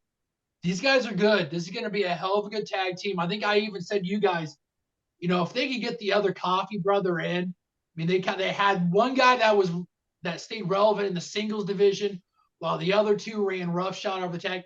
You get the other Coffee brother back in, and they are a legit faction. I mean, you put them on Raw, especially him versus Wesley. Yeah, well, even just looking forward, you put them against Imperium. If you put them on SmackDown, put them on Raw. I mean, it's the opportunities are endless. But this was a really good match. I gave it 7 in the salt. Hell of a good Fatal 4-Way Tag Team Championship match. So, Cesar, before we sent our predictions in, I was unaware that this was Andre's hometown. You didn't know he was from Charlotte? No. Yeah, that's right. You thought he was from Boston or some shit. You said it in the chat. So, as soon as they said the old hometown hero, you knew he was losing. I sent it to Cesar. I was like, we're done. Yeah. We're done. Yeah. What did we do? What did we do? Yeah. You had to vote with your heart, man. You had to vote with your heart. I was we're pro Chase U. We love Chase U. Yeah, Chase we fucks with Chase U. So entertaining. Chase U. I said it in my predictions, though. This could be the start of the break in the Chase U foundation. It didn't, which is good. But they're in their hometown. I'm a fucking idiot. Cesar, what did you think of this tag team championship match? Entertaining as always. Oh yeah, definitely, and definitely entertaining. We had 4 great tag teams in this match. If that's one thing NXT does, they build a tag division like no other. Whether it's women, whether it's men's, we all know they got that shit on lock, and they kill it more than because Vince has killed tag team wrestling on fucking Raw and SmackDown. I guess Tripp's gonna try to bring it back, but like he would have to invite all 4 of these motherfuckers back up. Well, we know New Day's up there; they're good. So he'd have to bring all three of these assholes up. And if he did that, then Cross-Eyed Fuck would have to rebuild the tag team division. But I digress. Oh. I said I digress. You don't need to go get the eyeball. Fuck that nigga. He got too much TV time this week. It's Black HittRY Month. No, put that shit back down. I don't care if you drew it with a black pen. Put that shit down. Yeah, this match was great. You know, you got Book Coonan. One thing, Book Coonan. And then you got Sick Vic calling the action and Book liking Gallus because they just do dirty shit. But also he liked Pretty Deadly because they on some heel shit. Then you know, I think he likes Chase U as well. Actually, Book just like any white person in this match. Okay, so he's super cool. Book was chugging the cock of Pretty Deadly. Yeah. He was deep throating the Pretty Deadly. Yeah. He was Uncle Ruckus in this shit. Anybody but the niggas. Was pretty much Book shit. You know what I'm saying? You know, it was some ABN going on. You know, so Book out here cooning. But no, it was a great tag match. Like this was some Cesar 632. Everybody got their shit in on this. Everybody got their shit in and then some on this match. You know what I'm saying? They were doing everything in the everything in the book that they had in this match. New Day getting their shit off. Gallus boys getting their shit off, throwing crackers through table, you know, doing the dirty work, which Book likes. Pretty Deadly out here cheating, you know, so Book cooning it up for them. Sick Vic, you know, tough. Yeah, he had the hard job of just calling the action. Yeah, like you said, Kofi boom dropping on hose. Gallus boys throwing people through tables. Pretty Deadly hitting spilled milk and shit. Andre and Chase U. I mean, he was giving him a Chase U size ass whooping. He got his shit off. You know what I'm saying? He's spelling shit all up in the ring. You know, Adult Bretsky was doing work, doing dirt, man. He's trying to get them tag titles. Duke out here duking. Yeah. Duke out here duking, you know, except he won't sucking dick under the table. He was out here in the ring, whooping cracker ass, you know, throwing boots. Yeah. Thea Hale all cracked out because we forget that bitch is like 19. That bitch is like younger than Bretsky. That shit's wild. So she out here running around being crazy. Chase U section going off, if there was one. Yeah, there was. Yeah, was there? I can't remember. Yeah. I was hella drunk. There was a Chase U section. I was hella drunk. But this match was very entertaining to me. I gave it 7 in the mustard. I really loved the match. I thought it was good. Not that I don't like Gallus, and it's great that they won. They should have just done this at the pay-per-view, stand and deliver. Like, let's really be honest. We know New Day wasn't going to be there for a long time, but now it kind of like whoever's going to fight Gallus at stand and deliver is going to lose. It's going to lose. Like, we already know this. They're going to lose. So I think this would have been, it should have been New Day winning and then like trying to do something like this, but maybe just a triple threat or something. This match should have happened at stand and deliver. I have a question. Yeah. So a peek behind the curtain here. Cesar wanted us all to agree not to pick the New Day. Well, it'd have been great if we were right. Hold on. My question is why? I wasn't going to pick him to begin with. Yeah. But why did you say that? What, not to pick the New Day? Because I figured it was the obvious choice, and it would bring more excitement if one of us actually was right and we picked somebody else. You really thought New Day was going to retain? Yeah, because I figured they would lose to stand and deliver. Oh, okay. I was just curious. No, see, I'm with Cesar. I thought it was pretty obvious that they would, because I don't know what they have for him up at the main roster. Yeah, so, they have nothing. I thought they could have a nice little run in NXT, and then at stand and deliver. Maybe by then Big E's ready to come back. You reform them on the main roster. They drop the titles, and then they move on. Sticks, don't be ignorant. Come on. No, hold on. No, Sticks. What are they gonna do? What are they gonna do? No, listen, Sticks. They're gonna have the Cinnamon Toast Crunch, Andre the Giant Memorial Battle Royal, and the New Day are gonna be in that. Come on, Sticks. You know that. Come on. You're gonna ice them till fucking WrestleMania? Yeah, you're gonna have them get squashed by the fucking Usos for like a couple months straight, and then end up in that? Yes. Don't you know? Wait, come on, Sticks. Did you see that article that the Usos might not be allowed at SmackDown? What, Cesar? Did you see that article? The Usos might not be allowed at Elimination Chamber. because it's in Montreal. Yeah, because it's in Montreal and all their Well, arrests. one of in them, the US. can. Ooh, Solo. I thought no. I thought Which one, Jay? who's not married to Naomi? Is it Jay? No, Jimmy. Jimmy is not married to Naomi. Okay, I think one of them can go. Yeah, but I think they have to defend the tag team titles against Ricochet and Braun. Oh I think shit! that's on SmackDown next week. Is it going to be on SmackDown next week? Yeah, I think they advertised it on SmackDown last week after Ricochet and Braun won. Okay. But still, I thought New Day would lose them at Stand and Deliver. That to me seems like a right time to call, like, to leave. Because like I said, now, like, Gallus is gonna win, so it's ruined. Versus, like, you have new tag team champions at, like, your final pay-per-view of the year because you're starting a new year afterwards. So it would have been better if, like, I don't know, they won them there. Well, Cesar, you know what I see on the wall? I know it's been wrong a couple times, but the writing on the wall, PD never got their rematch against New Day. I think they're gonna take out Gallus at Stand and Deliver. I think. And Booker T is gonna jerk off all wrestle. I don't know if they'll take out, but they'll wrestle Gallus. I think they're gonna take out Gallus. I think the crowd is gonna turn pro PD.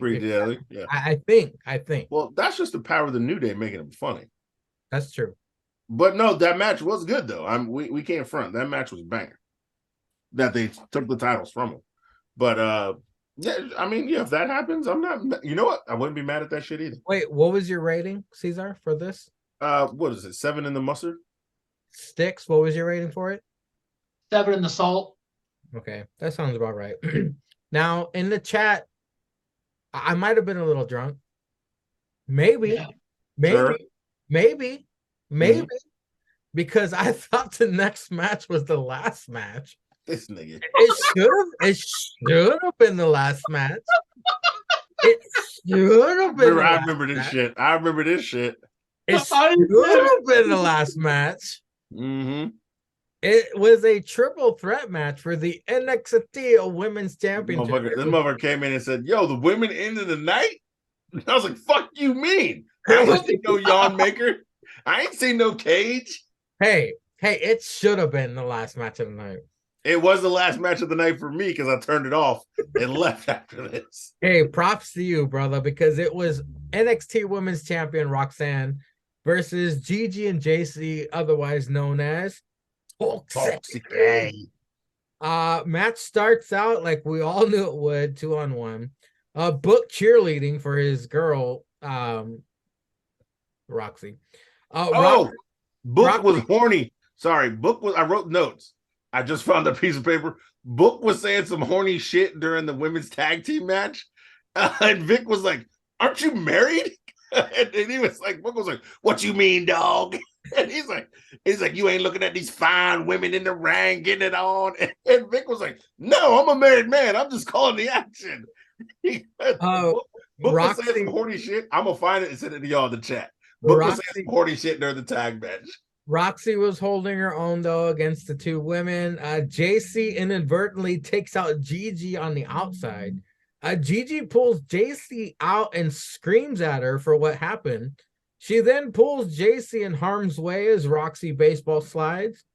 It eventually breaks down and leads to them fighting. Fucking Gigi with Mad Max Silvermouth. Gigi's ass cheeks popping out her bottoms. Mm-hmm. Some good shit. This turning out to be a great competitive match. The crowd split on Gigi and Roxy. Double super kick to Roxy. Gigi, JC double headbutt each other. And folks, if you haven't seen this, go back and watch it. That was fucking gnarly. You can hear their domes clunk. And it was like, oh my, that shit was a real knock. They didn't put their thumbs up or anything. It was bad. Well, what I say, man, Grill, when you've been together for a while, you take more risk in the ring because you trust that person. Just like Caden and Katana. Even has what? Oh, I skipped to the end. Crowd split on Jesus. WCW. Oh, double head by each other. Then Oh, they landed on Roxy for a double pin. I was like, oh my God, Cesar's caveat is about to come true. I was like, you gotta be fucking. This is Undertaker, Kane, and Austin all over again. All over again. No, but she kicked out. Gigi and JC get the table set up on the outside. Roxy hits pop rocks to Gigi on the outside. While on top turnbuckle, Roxy shoves Gigi off the top turnbuckle through the outside setup table and hits a super pop rocks to JC for the retain. 6 pretzels with the salt. Respectable. You can't lie though. If those bitches would have got the dub and they both pinned Roxy, you would have been looking at your TV like, what the I would have got fuck my is phone and I would have threw it at my TV. No, Sticks. What'd you think of this triple threat women's tag team championship match? Yeah, this was a good match. The women laid it out there. I mean, it started off like you thought it was going to, the 2-on-1 advantage, but you knew it was only a matter of time before one would think that they could get the upper hand and turn on the other one. And you saw that. Then Gigi made the concession with JC. You know, she kind of went like this, and then saw Roxanne coming, pulled JC in front of Roxanne to take it, yelled at her, and after that, it was just pretty much you knew Roxanne was going to be a true 1 versus 1 versus 1, and Roxy was able to get both of them neutralized through, like you said, Gigi off the top onto the table, and then hit the super pop rocks for the win. I gave it 6. Man, I thought it was a really good match. It was better than I thought it was going to be. And I mean, these women, for all things considered, it was a really good match. I thought it exceeded my expectations. So it was a really good match to have for the women's championship. But like you said, yeah, when both of them fell on Roxanne, I was like, they're really going to do this to Roxanne's title reign. It was going to be a good enough warm-hearted thing. Book is there, you know, they're able to do that. Then they're going to fucking do this to her. Then they're going to run this all the way to Stand and Deliver and give her a NXT WrestleMania moment. It's like, man, you guys are really going to do that to her. But like you said, she kicked out. But all in all, good match. 6 pretzels for me. Cesar, believe it or not, after this event took place, on the toxic environment, no pun intended, of Twitter, they started body shaming Roxanne. To which I reply, what the fuck? Roxanne's got a nice dunk. She got a pretty face. If I had to rank it, I'd say Gigi, Roxy, JC. So I don't know why they were hating on Roxanne's body. She's smoking hot. She's nice. You get it. But I digress. 8 times a week. Father Fitty predicted that JC would be the breakout star of Gigi and JC. We got one step closer. But Cesar, what were your thoughts on this triple threat NXT? Yeah, I thought it was a good triple threat too. They kind of broke down the women early. Thought there'd be way more them together trying to. Usually, when there's heels, like even though when it's like a triple threat and the heels didn't used to be a tag team, they beat up on the face more, you know, so the face can get that big comeback.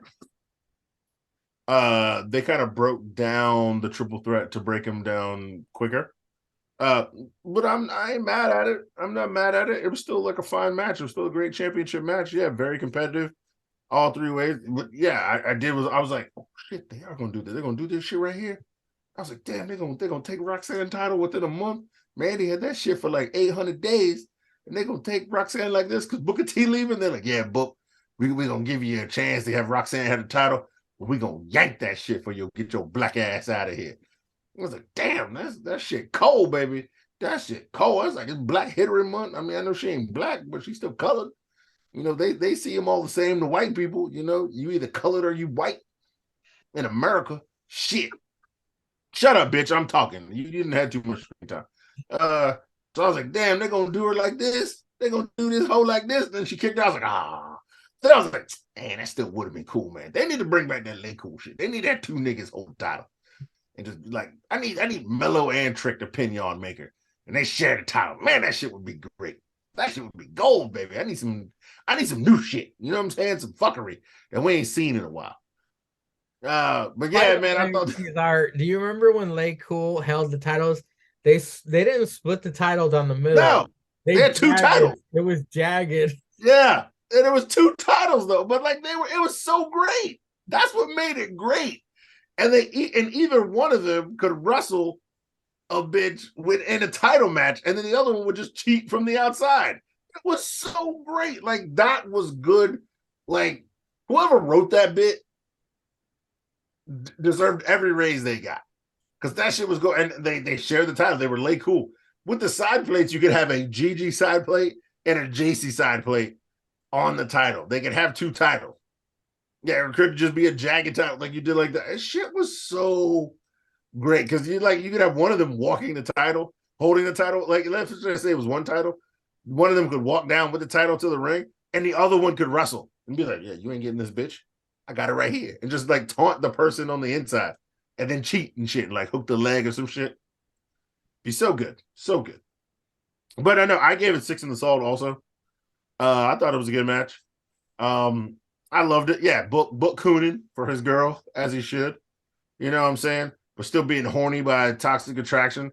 You know what I'm saying? Beating his schmeat under the desk. You know what I'm saying? Queen Charmel gonna kick him in the balls when he got home because he was Coonan. But yeah, who body shaming Roxanne? Who body shaming? What? She still look better than JC. I still hit Roxanne over JC too. I mean, I'm just only trying to hit Gigi from the back. I just want to see them. I just want to slap that ass and ride the waves in. You know what I'm saying? For them cheeks. You know what I'm saying? Let that shit jiggle. Yeah, jiggle that shit on in.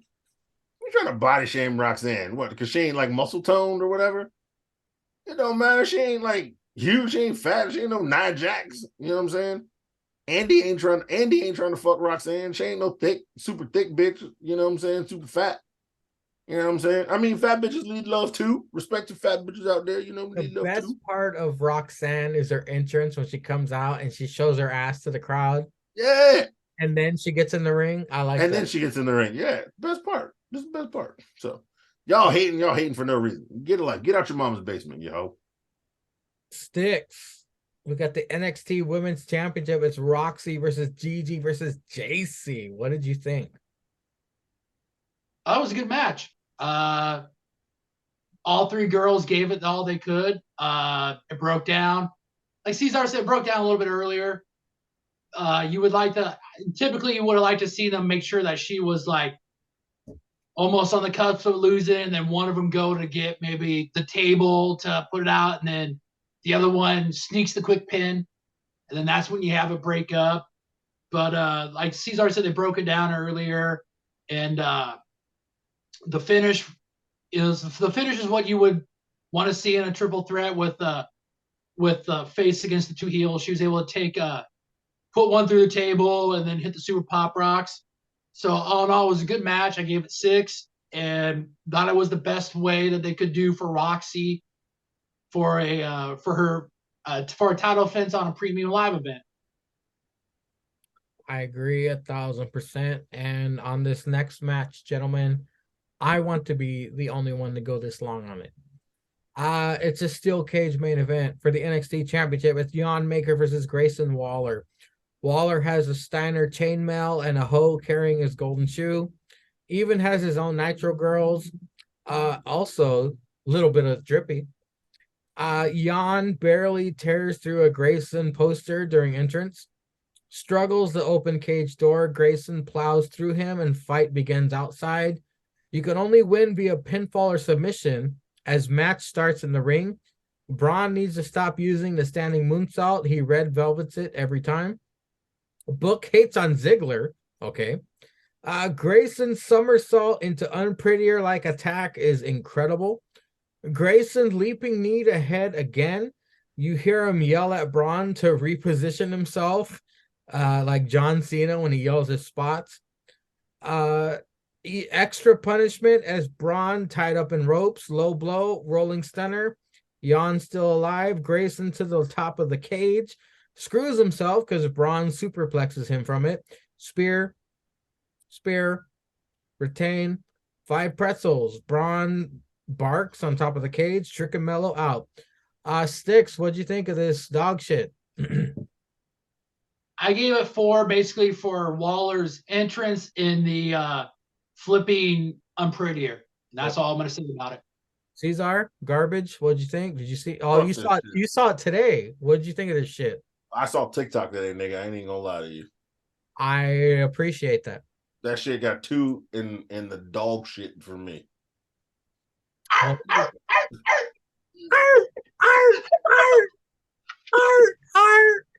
That shit, yeah, that shit got 2 and 3 dog shit barks. That's what I.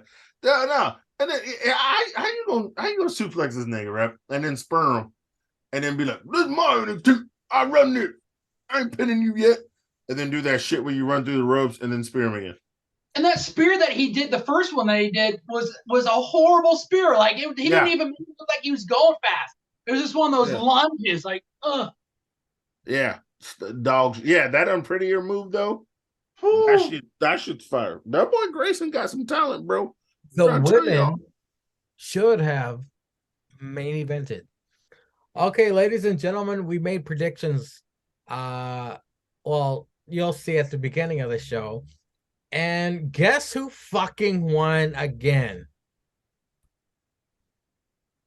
Not Mangria. Of course. Motherfucker. Sticks Adam. What do you have us watching this time, you asshole? Well, gentlemen, I might be a little drunk, but that's what the Sticks I know. What month is it? What month is it? Black HittRY Monf. Oh no. All right, gentlemen. You're going to find a common theme. I picked out 3 matches each. Oh my god. They are on the cock. So I'm going to start with Mangria. Mangria, your first match Junkyard Dog. No. Comes from WrestleMania Backlash 2022. Jesus. And we have Omos versus Bobby Lashley. Good boy. It's only like 5 minutes though. Yeah, that's why I have 2 more matches for him. Yeah, that's not bad. It's only like 5 minutes. I can't wait till I win. Okay, what else? And then we're going to go to Night of Champions 2011. We have the world's strongest man, Mark Henry, versus Randy Orton. Okay. And then we're going to go a little ways back. We're going to go to New Year's Revolution 2006. AEW.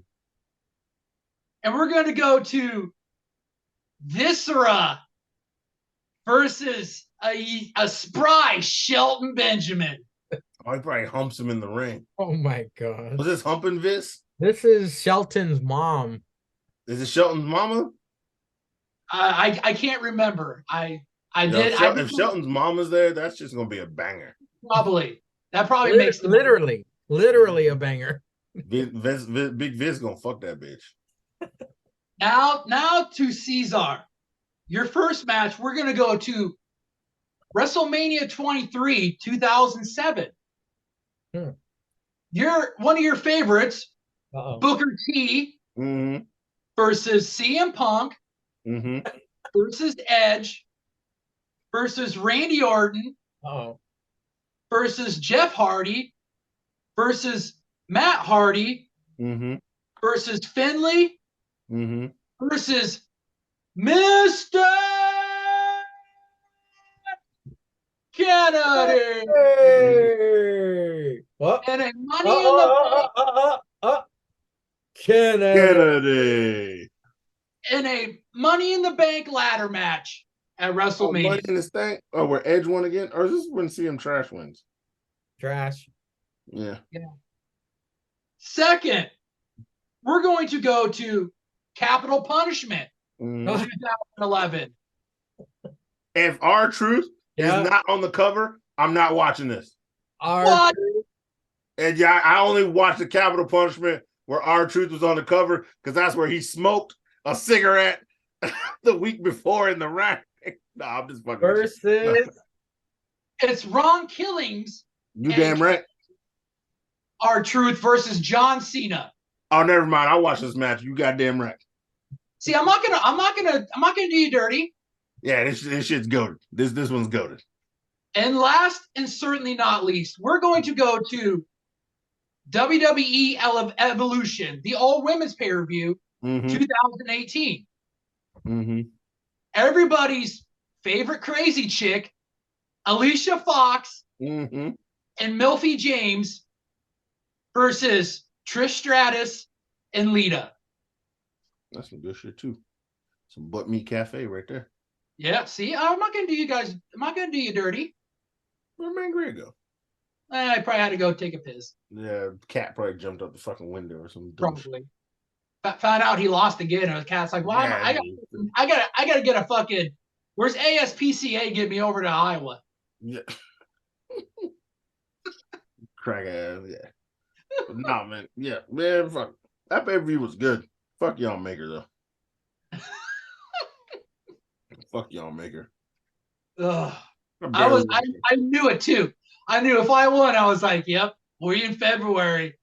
Yeah, no, it was funny because so Mangria counted the caveat of them coming out and taking the moonsault. And then as soon as Gallus won, he was like, fuck. And I was like, yeah, you're done. I was like, we're all done. I was like, as soon as Gallus won, I was like, you're done. He's like, yeah, me and Sticks are tied. As soon as Gallus won, I was like, you're done. You're fucking done. Well, that's why I was surprised that like both of you took Chase U. Like I figured it would have been maybe like a 3-way split. And I thought, I thought about taking Pretty Deadly for a second. And then I was like, I know Mangria is probably gonna pick Chase U, but then I was like, I'm gonna just pick Chase U as a throwaway. I don't care, because like I really wanted the women's match to turn out like that, and I was like, I know this is not gonna happen. So I was like, I'm taking either Roxanne winning, or that's why I hedged the bet, and I said they'll both pin her for the win, because if that happens, it's fucking crazy. But I was just mad as soon as I heard that music. I knew them bitches were winning that tag team championship. I was like, God damn it. I was like, I should have been listening that they're they said it for I don't know how many weeks that they're the longest reigning tag team women, the longest reigning. And I was like, they're gonna lose. And I was like, Kiana cheated for them to win to get in this match. Kiana's gonna cheat for them to keep the titles. Yeah, I would have thought for sure Fallon would have caught wind that she cheated for him to win and be like, nah, but that's how it was perfect how they did it. How she like rolled her up. Sorry about that, gentlemen, but Cesar, if you gotta piss when you're drinking, you gotta piss when you're fucking drinking. You gotta go. When you gotta go, you gotta go. Well, ladies and gentlemen, thank you for sticking around. Nah, we ain't done yet, Mangria. Uh-oh. We ain't done yet. What is it? Because you denied the people the show last week. And there's a segment from not this week, but last week's show. Last week? Yeah, last week's show that the people wanted to see. You want me to do it? And the people needed me to talk about. You want me to do it? You grab that fucking microphone and you sit back, take your pants off, because we about to get the what, Mangria? Tell them. And now it's time for the Hail Caesar tangent of the week.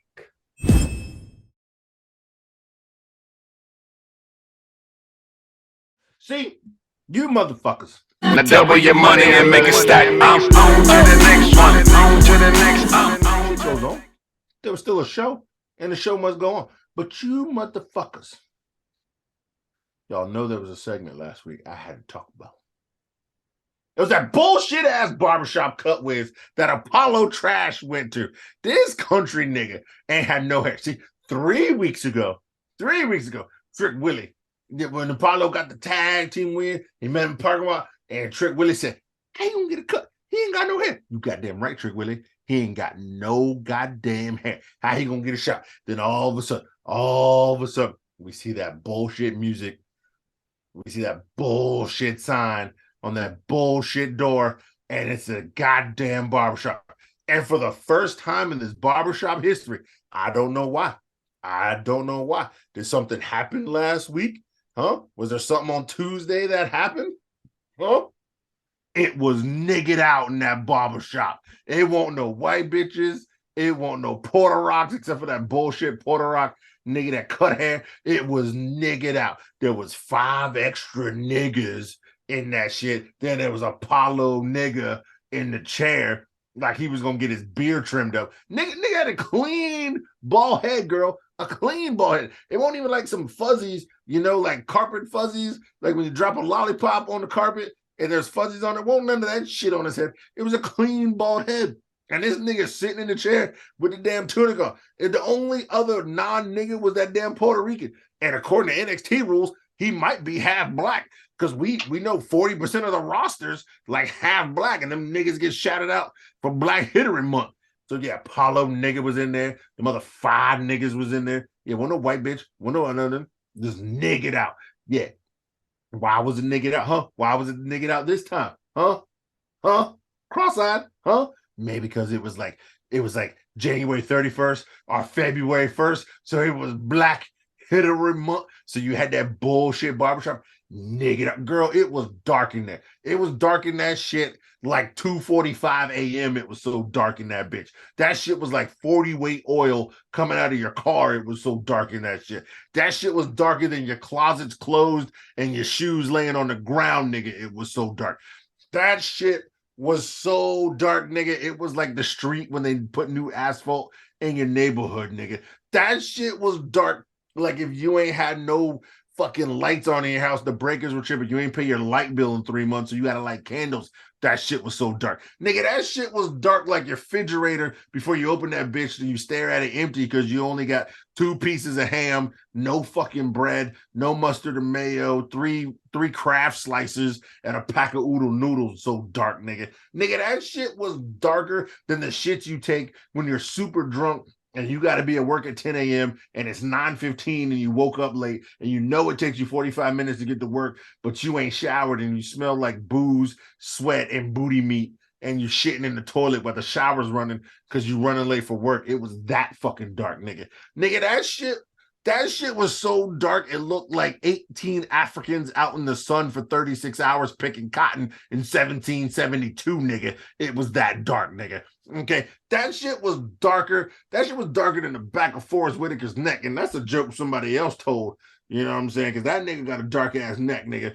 Nigga, that shit was darker than this black-ass shirt that's been washed 85 times in my goddamn washing machine because I bought this Elias shirt 2 years ago, nigga. Yeah, that shit was darker than Sangria's Philly shirt. Nigga, that shit is darker than the nigga section at a Raiders game because them niggas wear all black in Vegas and Orlando. Nigga, that shit is darker than them niggas when LA was in Oakland, nigga, where they would stab you in the fucking stadium if you wore another jersey up in that bitch, nigga.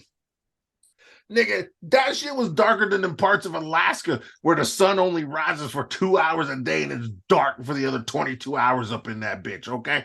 Okay, that shit was dark if like 18 black porn stars pulled out their dick on Tinder, nigga. That shit was dark. It was murdered out in that shit. Wait a minute. So you're saying it was dark? A little bit. Just a little bit. Just a little bit. Yeah, so just a little bit. But yeah, no, but all of a sudden, yeah, Apollo nigga up in there trying to get his beard trimmed because the nigga. And then what did he do? He talked shit with Mello. Mello came in with his little fuzzy shit all out. His shit won't braided. Trick Willie still got braids. I don't know how that nigga got super braids, but Mello came out with that fuzzy, shit. He needs some soul glow in his shit, like Coming to America up in this bitch.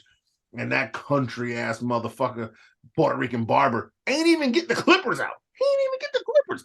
That nigga fake barbering, okay? He didn't even get the clippers. He didn't even ask what kind of cut he want or what he want to do to pre up trim. They just talk shit about the match, and then all the niggas in the match. How about we have a 2 out of 3 falls? What all the niggas do? Ooh, and Melo like, hey. I pay y'all niggas to be here because don't nobody get their haircut at this bullshit barbershop. So y'all shut the fuck up or y'all won't get no Popeyes and Hennessy when this shit is over. Because, you know, the cross-eyed fuck gonna feed us. You know what I'm saying? And then I mean, if Mello was really real, then the hard R's would be like, oh, y'all niggas getting chicken? No, I gotta settle for this ham sandwich and sour cream chips and a ginger ale on a bus. But y'all niggas just show up to a bullshit barbershop and y'all getting chicken? Huh? And Hennessy? Huh? And I gotta hear Russell in these itchy ass 100% cotton vests that I had to pick on Cotton Candy's farm? Huh? That I gotta have white men rip up and shit when I'm hanging out with Osmosis Jones and his Jeep? Huh? And you niggas gonna do this to me? To me? And y'all gonna name me the hard R's because we out here getting this money, whooping crack ass? Yeah, see, that shop ain't never been niggered out like that. And then this nigga ain't even get cut. And he had a black ass damn thing on. Even that Puerto Rican barbershop got it so dark. He only got black shit. He ain't got no stripe shit. See, I go to the barbershop, it's blue and white.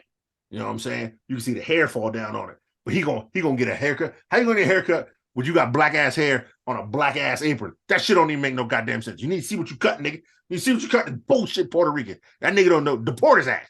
Somebody call Trump, deport this nigga. Build the wall. That damn Puerto Rican don't know what the fuck he doing.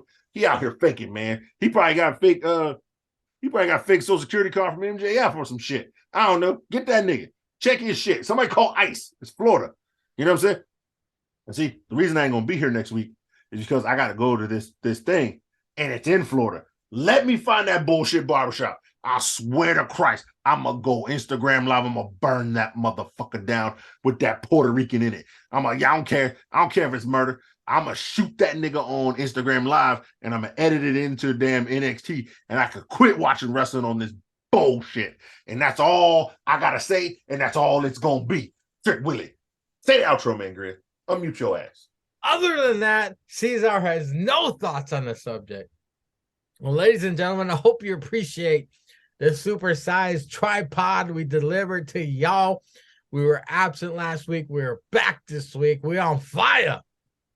And y'all better appreciate, like, and subscribe. Tell your friends. Shout out. And homework, of course, to our hardcore pretzel Larry, to Moral Matthew JH, Sheriff, you watching? Thank you. We appreciate you as always. And until next time, ladies and gentlemen, we do what we do every week, and we give that big ups to Stallion Pete.